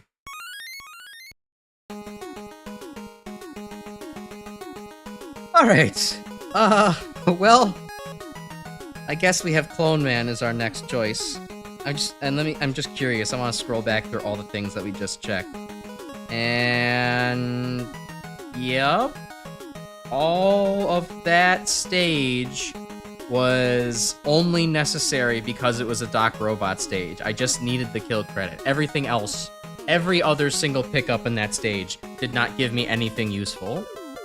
No weapons, no new stages, nothing. Cobb Man, yeah. We get to fight the corn dude. Alright, thanks, Magnet Missile. Alright, cool. Oh, Gemini Man's theme for Doc Spark stage. Nice. And Cloud.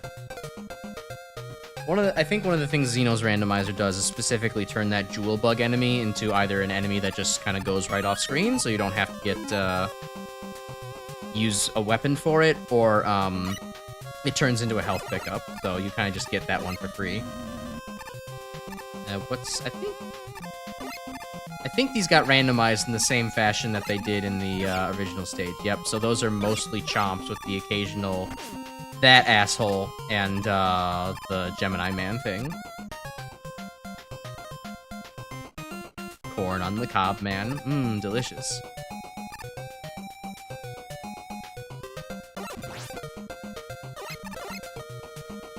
Alright.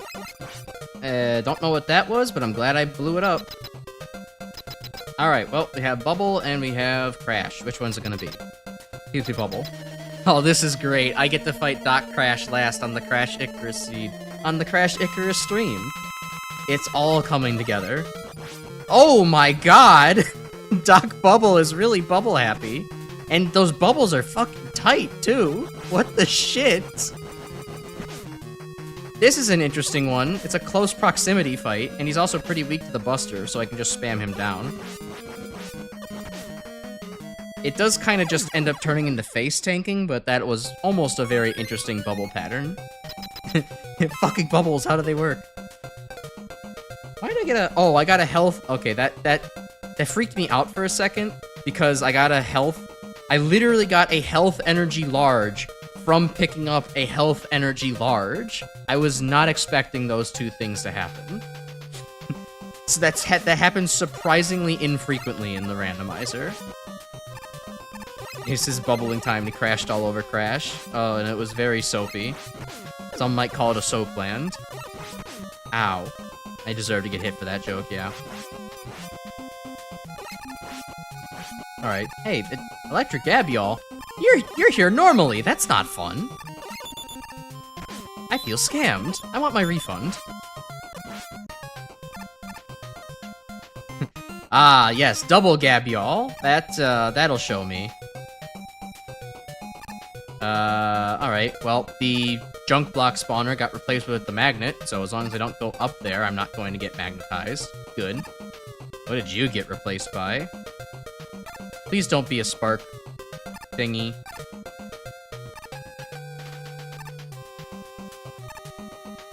I don't know what got randomized there, but something's no longer appearing.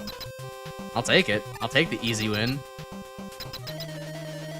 Hello, Doc Crash. What is up, you slightly off-color bastard? You aren't the same bright crimson red that you are in Mega Man 2. He's got vertical hops. Doesn't really have much in the horizontal hops department. And his Crash Bomb blows up really fast. So you kind of just want to tail him, for the most part.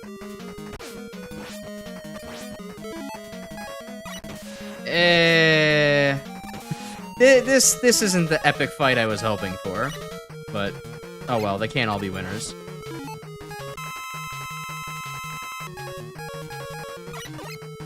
Okay, he wasn't really weak to punches. Although, I don't know, this fight actually does kind of make for a bit of an interesting challenge. Ow. It's like your spacing kind of needs to be really on point. Okay, and he doesn't take any bonus damage from any of the weapons we have. Great!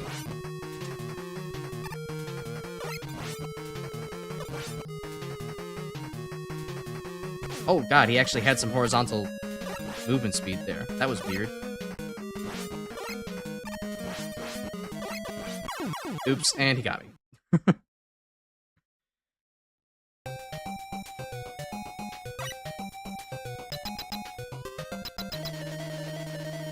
Me versus... Well, remember, it's not versus the D-pad. No. It's versus the analog stick. I'm a true analog stick gamer. I don't venture into the D-pad unless I really have to.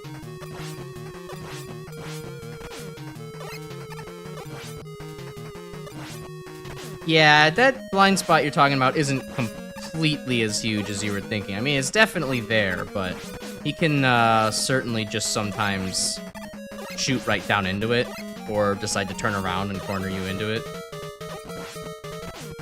So, this is actually quite a difficult one, and given how long I've preambled for, and how much air I've expelled out of my lungs, I'm gonna just continue to E-tank my way through.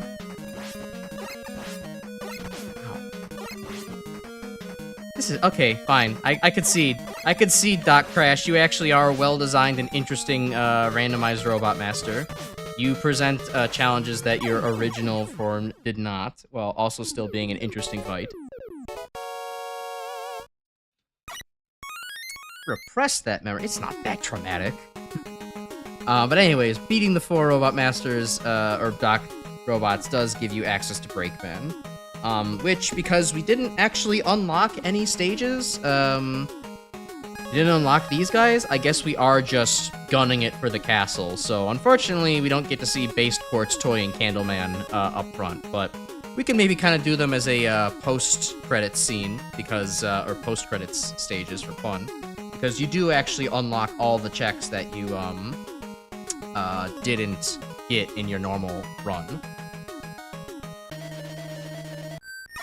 Or you get them all once you beat the game. Also, this cutscene forces you to spawn in his actual Mega Man colors. Okay, and he's immune to the Buster once again. This is something I actually really do want to test. Okay, he's still vulnerable to that. Oh, I don't even have Gemini, so... Okay, never mind. I was curious. I kind of feel like there is, like... The randomizer works, and it's definitely random in a lot of things. But I feel like there's, like, repeating patterns sometimes. Like, every single time I fought Breakman in the randomizer here, he's always been immune to the Buster. So, I don't know what's up with that. I feel like it's some kind of strange interaction between Archipelago's values that's changing and Xeno's values that are changing. So, I don't know what's up with that one, but just seems like there always seems to be one weapon vulnerability and not any vulnerability to the Buster. It's odd. Anyways, yep, up to the Wily levels, and we get Wily's kind of dark red and Mountain Dew green flying saucer. I know, how could he fit Wily in, or how could Wily fit fucking Gamma into that tiny saucer? It doesn't make any sense. Yippee! Okay, we got 2 E-Tanks for beating up Breakman, and why did it just suddenly give me a Doc Quick defeated reward? I beat that guy up a while ago. That doesn't make any sense. Okay, that real useful Candle Blade. Useful for like 1 or 2 things. Okay, thanks Quartz Needle as well. Boy, really running the gambit of immune robots. Another E-Tank? What is this? Mega Man 3? Oh, wait, it is Mega Man 3, huh? Yeah, they do just give E-Tanks like candy in this game, huh?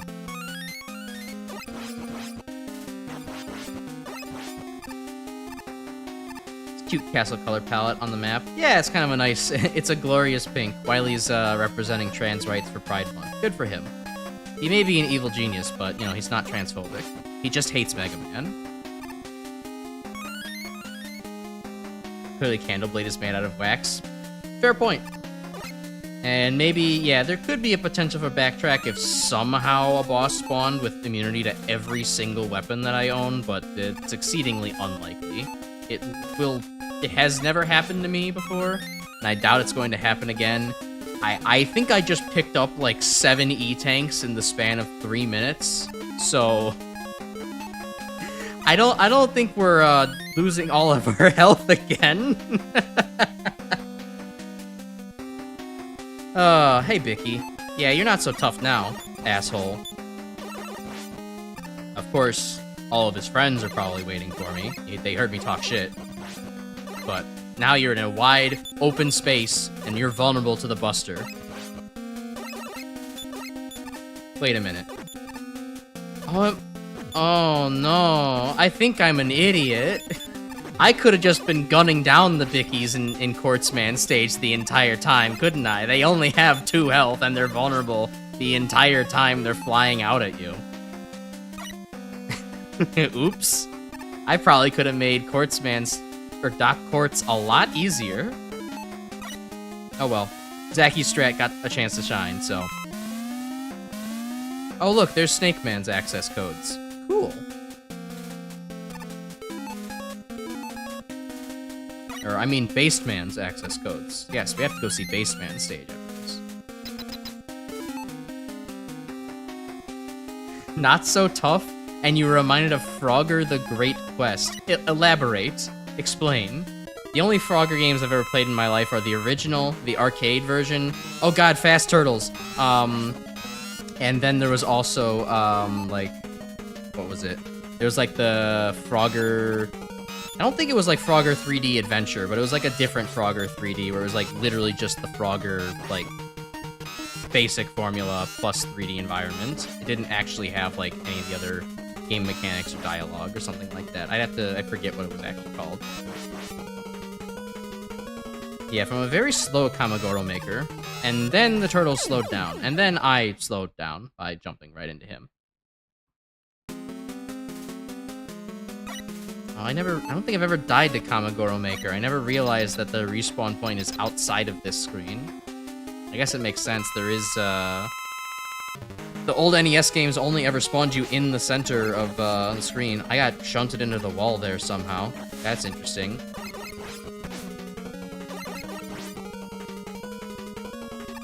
One of the phrases they like to say in the game is, "He's not so tough." Well, yeah, I guess that tracks. The enemies are really chatty and annoying. They say it all the goddamn time. Yeah, that would be enough to burn a phrase into your brain forever. The Kamagoro Twisters are really fun in Mega Man Maker. Yeah. No, I agree. They can definitely make cool stuff out of it. I mean, they were really cool in MagMammal3 and, you know, Stall Woman stage. I always just call her Jank Clock because they were also really janky in that stage. But, you know, they were fun nonetheless. Frogger the Great Quest doesn't hit that obnoxiousness as Arthur and the Invisibles. Yeah, sure, I mean, you know, but on a tier list, you know, we'd at least get one, I'm guessing, in solid A tier, while we get Arthur in S tier. Urple Castle, yeah, it do be very Urple, and Mega Man chose green because he doesn't know how to camouflage well. Alright, good strategy, guys. This will surely stop Mega Man.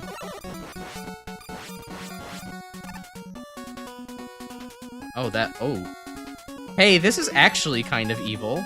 Or, well, okay. So, you gotta remember sometimes the, game breaks a little bit because it's not meant to have the shadows outside of, Shadow Man stage, so you can kind of get a little bit of cheesing going. Thankfully, anything that's still considered like an asset or a sprite will show up on screen, so... Nice. Wily's castle died and drank the Grimace shake. That's true. Oh. I'm sorry, Mega Man. I just went crazy. I couldn't help myself. It was only $2.99 over at McDonald's or McWiley's. At least I can sell this off to everybody now. To Shadow Man access codes in case I want to go back to Candleman. Grimace, yeah, spelling. Does kind of sound more like hummus. An optometry clinic. Yes, we're on a terrorizing roll this game. Oh, hey, look. Hold on.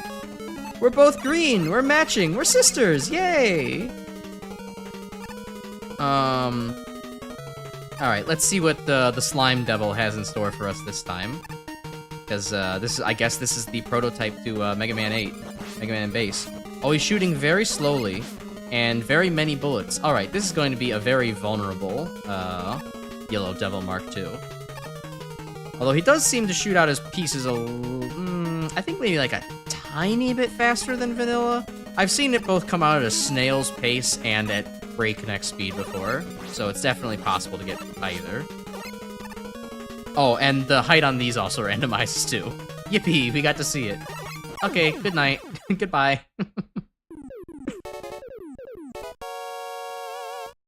Oh shit, you're right, McWiley's is now real because of the whole promotional thing over in Japan. Huh. Didn't even think about that.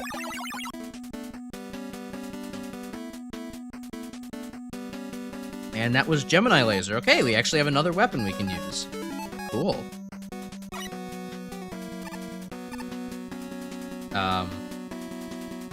Huh, nothing spawned in place of the Neo Shotman. Interesting. Trans Wily Castle real, so true. Happy Pride, everyone. Alright, let's see what Gemini Laser's like in this seed. Fast. That is a very fast laser. Oh my god, that's a really fast laser. Okay, I'll take it. Planet Laser sounds so much stronger than what it actually is. I don't know, this one's looking pretty strong. Let's test it on the next guy we see. Oh, we finally get to see these guys are like the bane of my existence in some seeds. As you can see, they can go super fast and jump super high. They they're kind of one of the hidden goats of the Xeno-Pelago randomizer. They can get up to a lot of shenanigans really quickly.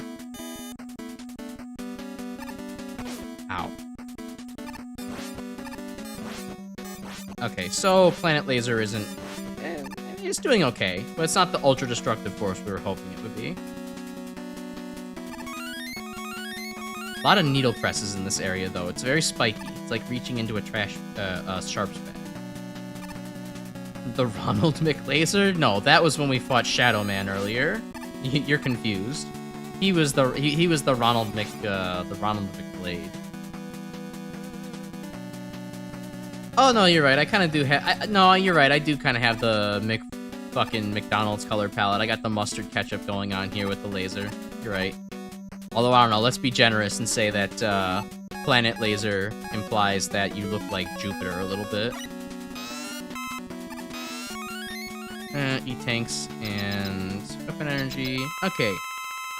How much of an asshole is Clone Mega Man going to be today? The answer seems to be a lot. Although he's not moving quite as ludicrously fast as he has in some seeds. Oh! It took me so long to notice, but it's always the one that's like moving at a different speed is the one that you have to target because he doesn't randomize quite right.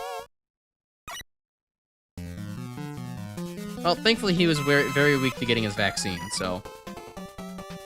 Well, that or I guess he was weak to being to crystal girlies, because he died pretty quickly to getting full of quartz. Oh, I got Spark Shock. Yippee! Spark Shock actually does damage in this seed. Or in this randomizer, so we might get to see it kill some things. Alright, and we got Topspin. There we go. As per usual, I'm getting pretty much fully kitted before I go to Wily for some reason. Oh no. Oh no. No, please, don't do this to me. Get me out of the screen. I'm having fucking Vietnam flashbacks looking at those guys. Mega Man does look pretty tasty in this Spark Shock color palette, you are right. Got that mint chocolate chip vibe going on. Do y'all like mint chocolate chip? I don't think I really like mint chocolate chip. I like mint, and I like chocolate chip ice cream. I don't like the combination of the two. Something about mint going with the rich flavor of chocolate just doesn't work right for me. Also, pretty cool color palette for the Spark Shock, though. Like, that's actually a really cool spark ball. Kind of almost looks like it's transparent and just has, like, a very strong glowing edge. Okay, let me stretch for a second here. I can feel my shoulders getting a little sore. Ugh. Mega Man. Don't tell Guts Man. Sometimes the chocolate does overpower the mint. I don't know. I guess I'm really sensitive to mint. Like, mint really feels very strong to me. Maybe I can blame the cilantro gene on it, right? Like, if I can blame cilantro gene on making lettuce a little bit bitter, maybe I can blame it on making mint too minty. Because, I mean, that gene does affect many aldehydes that your body tries to process, and a lot of flavor component materials are aldehydes, so... Oh, good stretch. Almost done here. You like mint chocolate? Don't kill you? That's okay. You're allowed to have that preference. For now. Maybe once I become a tyrannical dictator, then we'll have to talk again. But for now, you're alright. Electricity does tend to be green in Japanese media. It checks out. Fair enough. Well, then why was Sparkman orange? Checkmate. Like mint chocolate chips, you gotta let it melt on your tongue. That just spreads the mint out even more. I don't know if that doesn't work for me. Electricity is like any color in media, to be honest. Yeah, no, that's true. It's basically any single thing your heart does desire. Whatever emotion you want to convey in your electricity. Like, ew, okay, Baseman's got that lean color palette again. Like, for me, I always associate electricity actually with purple. Because I don't know if any of y'all have played the hit Arrowhead game Magica before, but in that game, the electricity is purple by default. And you then change the color slightly by mixing it with other elements and such. I think it's neat. For now, Tyrannical Dictator? What? I didn't say that. You're imagining things.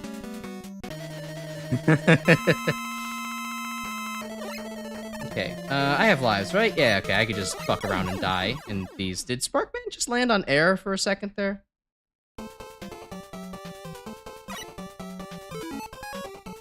That was weird. Well, okay. We'll blast him. Also, you'll notice, and I might pause for some of these, but, you'll notice the exit light on the teleporters here, don't always, look like the light that they should. Yeah, he did jump in midair. What the hell is this shit? What gave Sparkman hops? Okay, Planet Laser's not really working out. That's bullshit. He shouldn't have that power. Okay, he's weak to magnets. He's weak to fossil missiles. But yeah, you get to see that there's like a piece of a face over here in the exit light. That's not actually a problem of combining both of these randomizers. That is a problem of just Archipelago for some reason. I don't know why Archipelago specifically does that, but it does. Okay, Candleman. How do you fare against, you know, other weapons? You don't care about the laser. Punching does okay. I bet there's probably a better solution, though.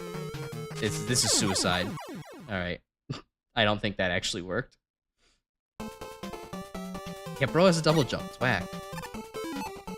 Yeah, so as Grim mentioned, there was, the very first time I tested this before, there was an Archipelago compatibility mode. Also, kinda iffy color palette for Top Man. Oh, you're still weak to your vanilla.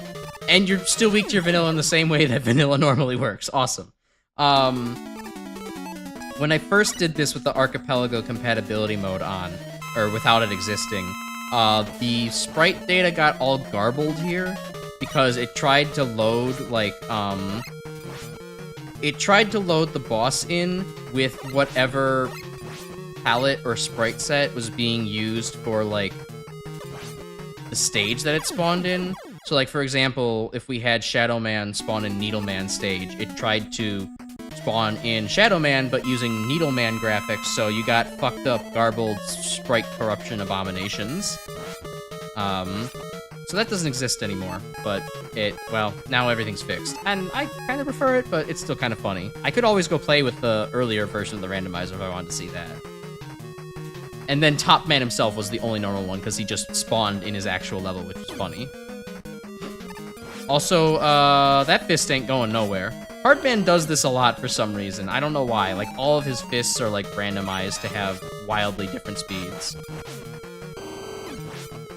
I've also, like, noticed I haven't really had any, like, crazy weaknesses, in any of the seeds I've been playing lately for this. I wonder if that kind of somehow accidentally got patched out upon actually having an Archipelago compatibility mode thing on. No one's had like a 11 damage weakness thus far.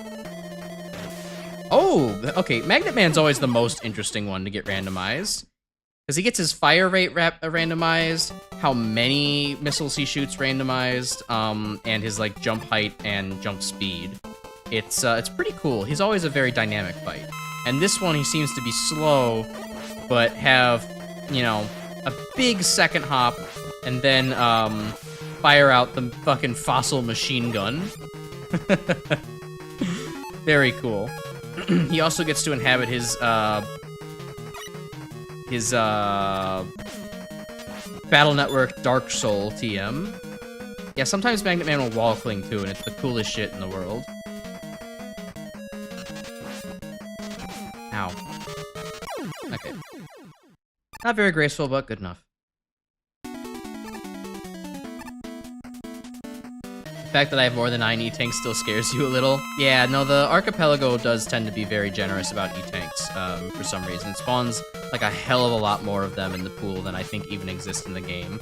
Like, it's funny when you play the Mega Man 2 Archipelago, that shit genuinely screen wraps you get so many E-Tanks.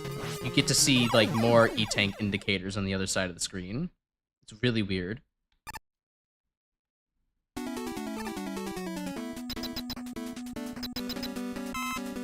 Alright, our last Hail Mary of... Well, not our last Hail Mary of pickups, but a lot more.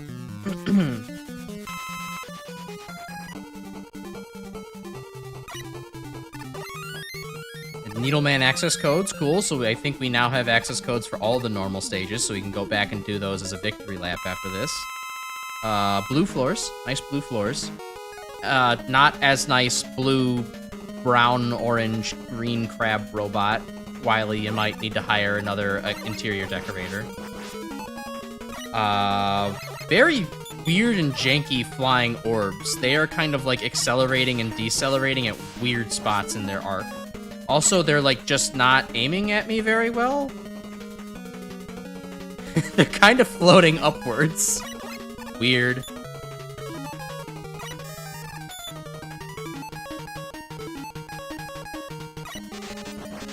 Not vanilla. I guess he's weak to shadow blades?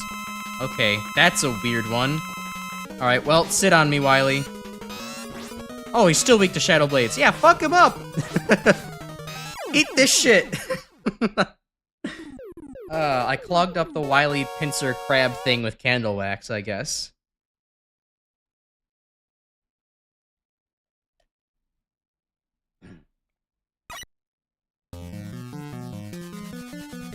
And Wily's a fake. Oh no!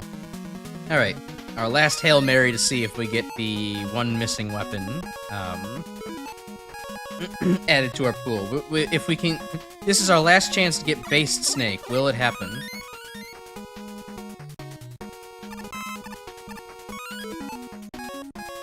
It did happen on the first seed that I played, so maybe it'll happen again.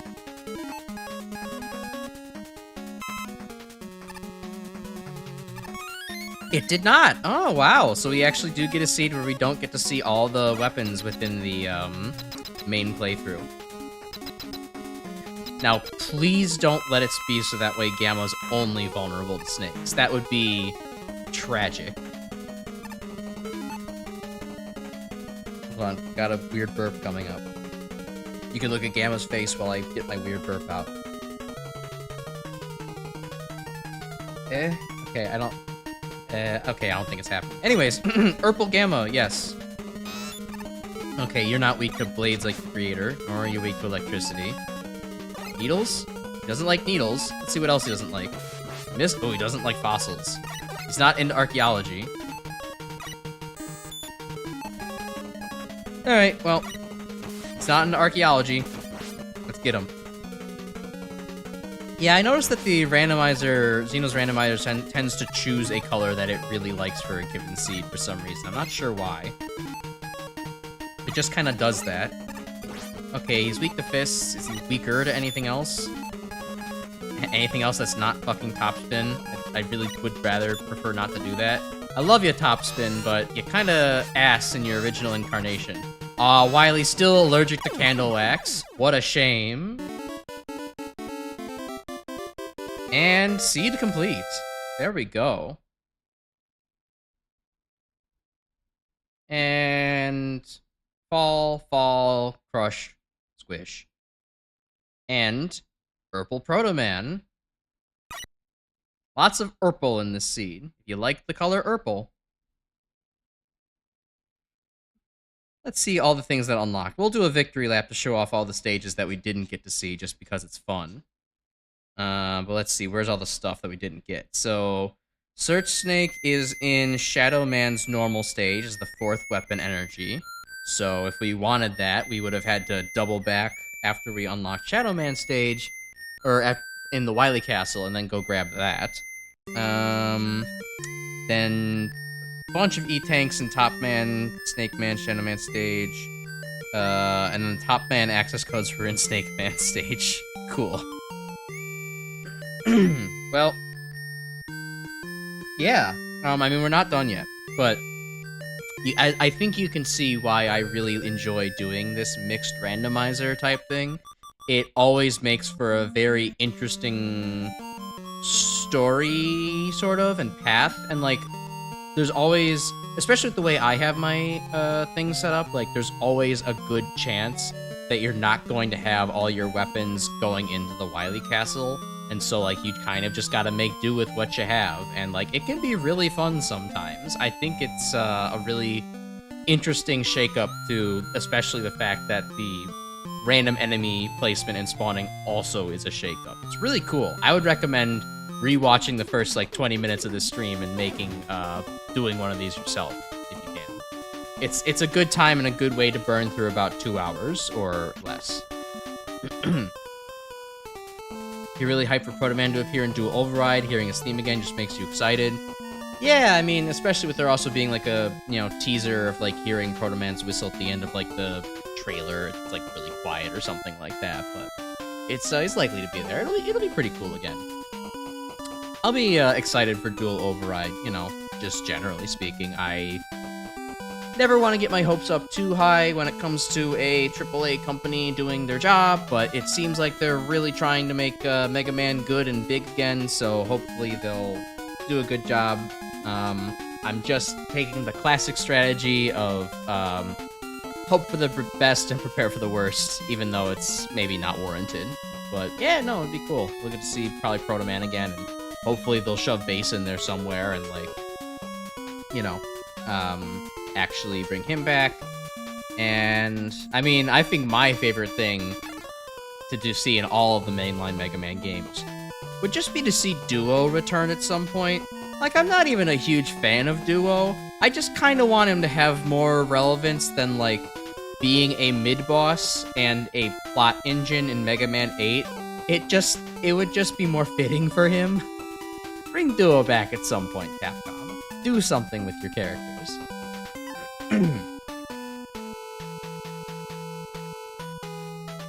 Yeah, Grim does point out the one downside doing the combo randomizer archipelago, the Xeno-Pelago, if you will, is that you don't get to see the quote-unquote true name of the special weapons. If you just play the Xeno randomizer alone, you'll get to see that, like, Magnet Missile becomes the cringe barrier, or whatever. Like, it'll have both names, randomized, but here you don't get to see the randomized names when you do the archipelago stuff. So, slight downside, but I'm willing to live with that because I barely remember the names anyways. Or you can put on the Superman setting for Snake Man, but don't think about that. Anyways, yeah, let's take our victory lap here. I'd like to see what's in the, I would like to see what is in the other, stages we didn't get to see in the main gameplay of this seed. Alright, good night, Ted. Thanks for coming by. Glad you enjoyed the stream today, and, come back Tuesday, Thursday for more Mega Man and Freedom Planet goodness. We'll be here. Have a good night.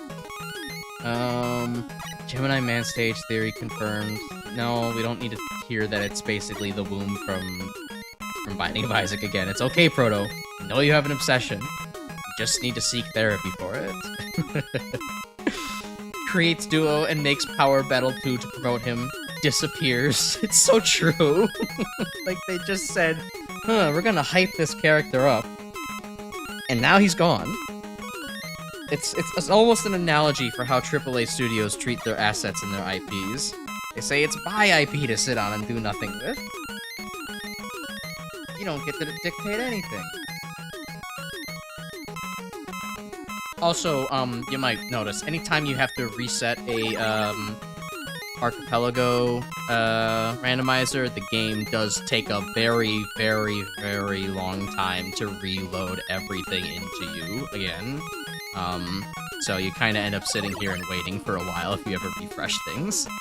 I will let it continue to do things as I head into Candleman stage and get us started on this. We're gonna end with Based Man, so we're gonna just make our way up there counterclockwise. Yeah, Duo with 2 total appearances in canon. Alright. Well, those guys didn't get to be a menace in our main campaign, but here in New Game Plus, they seem like they're going to actually cause problems. Oh yeah, we get to see the base snake. It's cotton candy kind of stuff? Okay, yeah, sure. Oh yeah, this is not going to be good against Proto Man. Hey, how about we just, what else is he weak to? Oh, you're completely immune to electricity. And we tested that before. Oopsie. Alright. Let's see if Topspin is any good against the Mecha Heroes. They are! Wow, there it is. Good. And against the Yandos? Nice. Topspin shaping up to have a W. Now, are you good against the forklift operators? You are! Oh, wow! Nice! We're having a top spin win kind of moment. You get to spin around for joy. Okay, I don't think top spin's gonna be able to take this challenge on. We have to go and do something else. Yeah, the shit or get off the pot doctrine. I mean, you know, if copyright law wasn't the way it was, they would have to shit or get off the pot more often.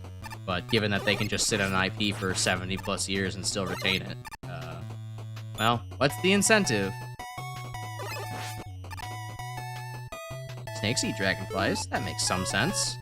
I'm lying. I don't know if snakes eat dragonflies. Sure, Grim will tell me. Interestingly placed construction worker. I guess he's wearing an electricity-resistant hat. He must be an electrician and a forklift operator. Damn, he's like super certified. I'd have him build my home.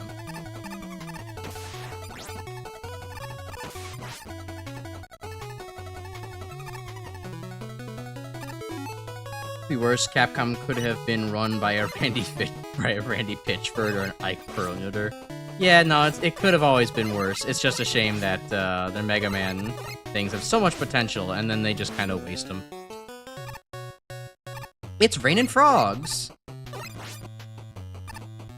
If I was really bold, I'd just be jumping right on ahead with top spin, but I'm not that bold. Oh, and also raining one construction worker for good measure. One of the seeds I did actually did have, oh wow, the parachute guys are here normally, that's strange. Did have, like, the top, spawning guys in place of the, parachuters, and they actually stayed in the air like that, and dropped pops downwards, so you kind of ended up having, like, a recreation of, like, Mega Man 5's, like, crystal droppers. It was actually kind of neat. Snake Man in a flat arena, huh? I guess I just keep after him and slide. I guess that works. Alright, yeah, okay, you know, Based Man. I mean, it's kind of a shame we actually fought Based Man first on accident, but, you know, this kind of works as a strategy. I mean, occasionally they'll switch it up on you like that, but... not bad having to fight him on flat terrain. Not too bad at all.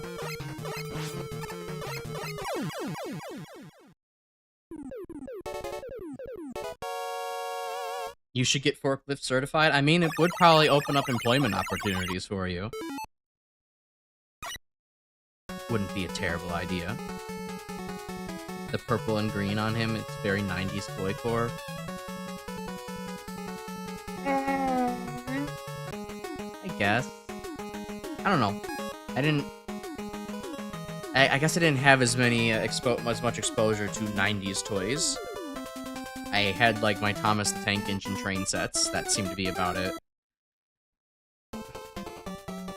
You can already lift forks? He's lifting forks without a certification! Get him! He's an unlicensed forklifter. He's a danger to himself and others.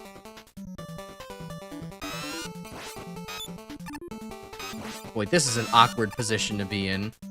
Glad I have fucking Candleblade, but that is weird. Oh, he's going stupid and crazy with it. Gotta put him down. Ow. Ow. Nuttin' and Bolton being just as annoying as in the base game. Huh. It is very funny, just with the combinations of enemies we are getting, it does actually kind of feel a little new game plussy, where it's like, okay, you think you're hot shit? Come out here and mess with the real stages, with like the really weird generations. The really dickish ones. Come on, nothing, there we go. Adjust that, slide under here. Go. Shut up. Shut up, guys. You know I say words like sleem all the damn time. Ashenweed Factory. Yeah, this shit's already been smonked. It's been big smonked.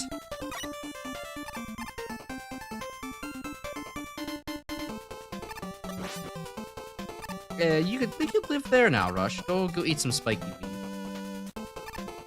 That's why you shouldn't feed the dog weed. He'll actually start to slowly fade away. An analogy for real life. When you spawn, you keep your body counts. Oh my god, Turbo Monkey! I'm glad he didn't spawn in the main game. This is a depiction of your average Twitter chud when they accidentally see a woman in their video games.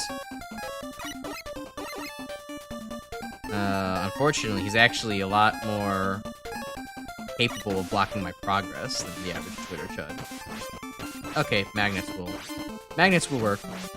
Or he'll calm down eventually. Monk King going ape shit. True.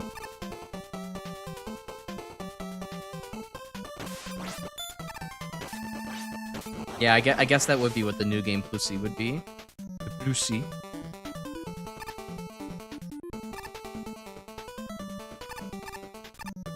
Just spawn in from your mother one day, and you have a bunch of.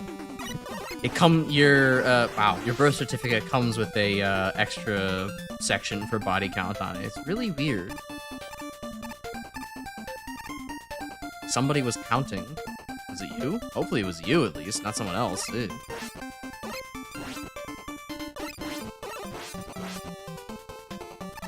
Debuffs. I feel like getting into a new game plus would rid you of any debuffs. I'm just saying.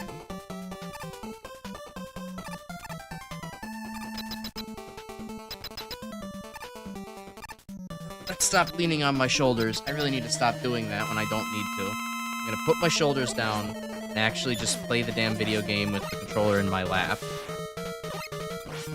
My posture, I need to improve not only my posture, but also just, like, how I distribute the weight on my body when I'm sitting, because I do not do so very well as of late.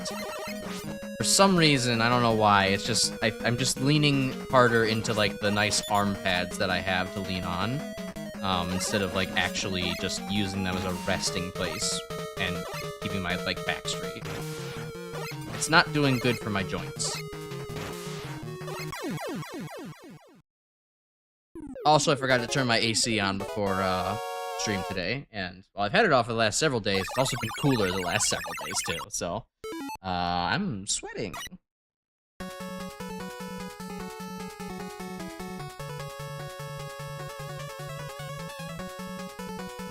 Green. Alright. 2 more bonus stages to take a look at. Quartzman. Also, I am noticing a lot of the Robot Masters got the kind of purple-green lean color palette for some reason. Not every single one, but a lot of them. Hi, Hammer Joe. I think we saw one of you during the main playthrough? Very strange. Usually we get the whole family, but I guess this time Joe's didn't feel like showing up for work.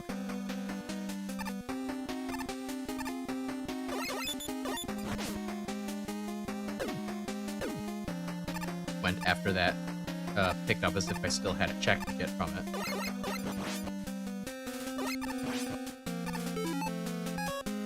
Planet Laser. Oh. Planet Laser. Oh. Come on, Planet Laser. You sound so cool. I want you to be useful. Giving you, like, every possible chance. Yeah, I mean, that works. I mean, these guys are dying to the Buster in one hit, but, you know, that's something. Does, like, double damage to the cannons.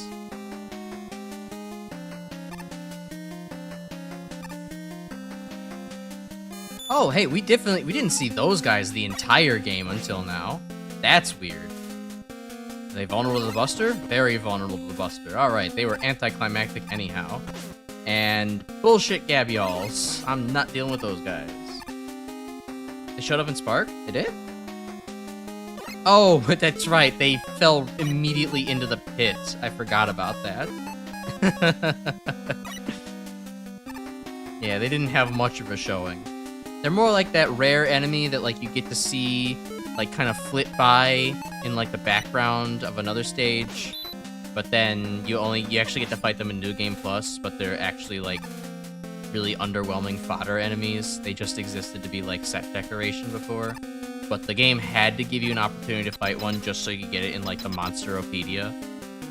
That's basically what those guys were doing. Alright, hi Hardcomb man. Oh, you're actually really pretty vulnerable to the Buster, all things considered. I don't really even need to bother Shadow.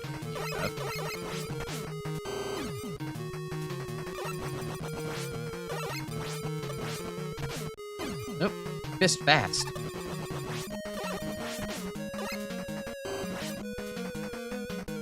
And poke. He's gone!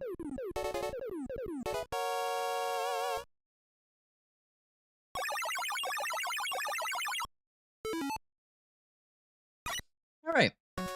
Now we get going to Baseman stage. I think, I don't know exactly what my ordering of, like, favorite stages in this randomizer is, because there are definitely some that are much more interesting than others. Like, Hopman stage never really ends up being that interesting.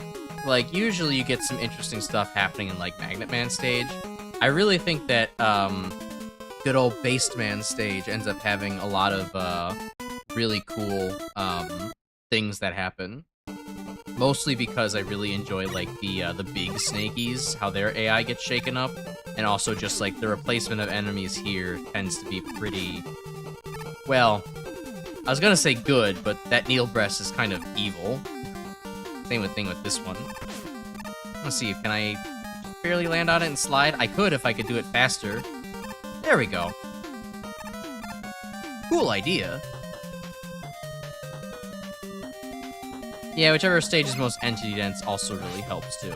But sometimes you also just really get cool setups, even if they aren't very dense. Like, I always enjoy seeing, like, what drops in place of the parachuting guys over in Shadow Man stage.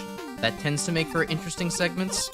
And then also, like, as we saw, Doc Needle tends to have a very interesting Rush Jet section, depending on just exactly what randomizes. So I think that might be a new favorite one of mine. Oh, thankfully normal speed for turkeys. Ah, and grenades.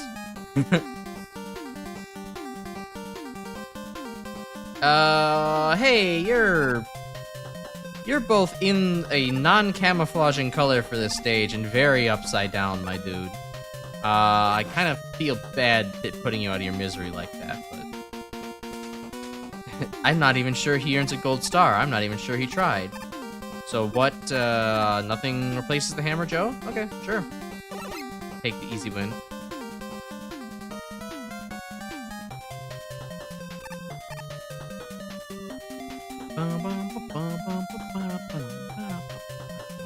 I think...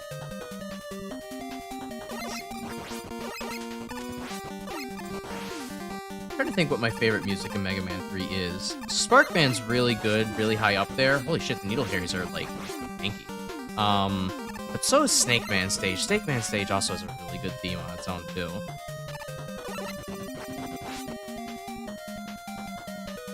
I really like those two. Probably one of those two that are my favorites. Hey, that's a... that is an evil Helimet. That is an evil Helimet. Alright, well, at least you can get up there without Shadow Blade, but still.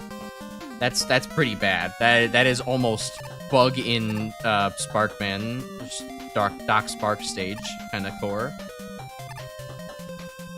Also no funny randomization on the clouds today. They get to stay their normal speed. Also, cream soda colored background. Kinda making me thirsty. Yeah, I like Gemini Man's music too. I think for me, it's just like Ow. It's just a little bit more on like the side of like very rhythm heavy. If you like a really good rhythm, like Gemini has a really good rhythm. But like as far as all the melodies and stuff that go into it, it doesn't really catch my ear as much. Like I think Gemini would... Proto unhinged comment, number 435. I think Gemini Man's like theme would make like for a really good like basis for like a rap album or like a rap song. You could definitely make a really good Gemini Man rap off of that. Just needs a little more je ne sais quoi for me.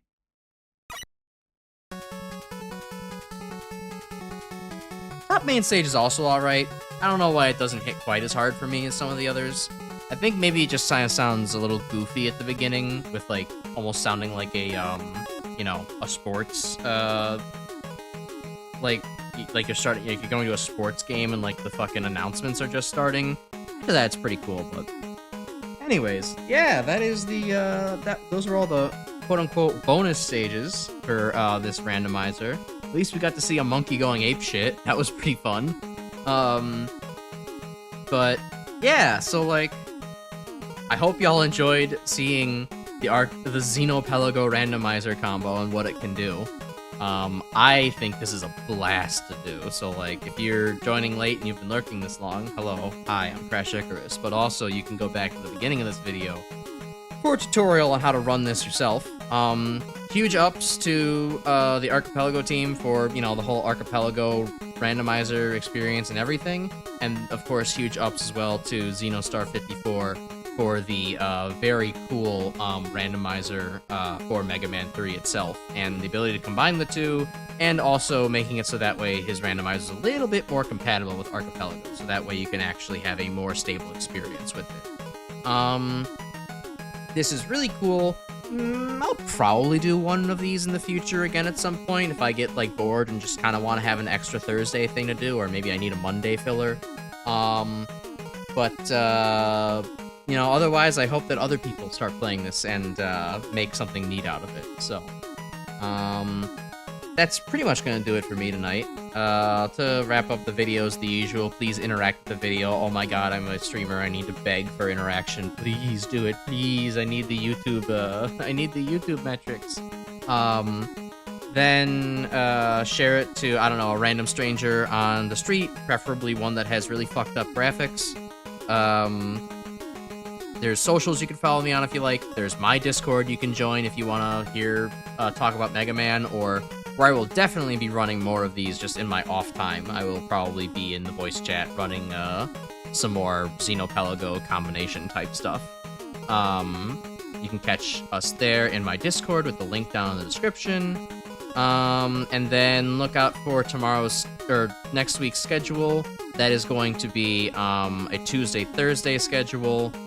Of Freedom Planet and some other Mega Man hack or Mega Man fan game that I have on my docket. Please let it be a good one.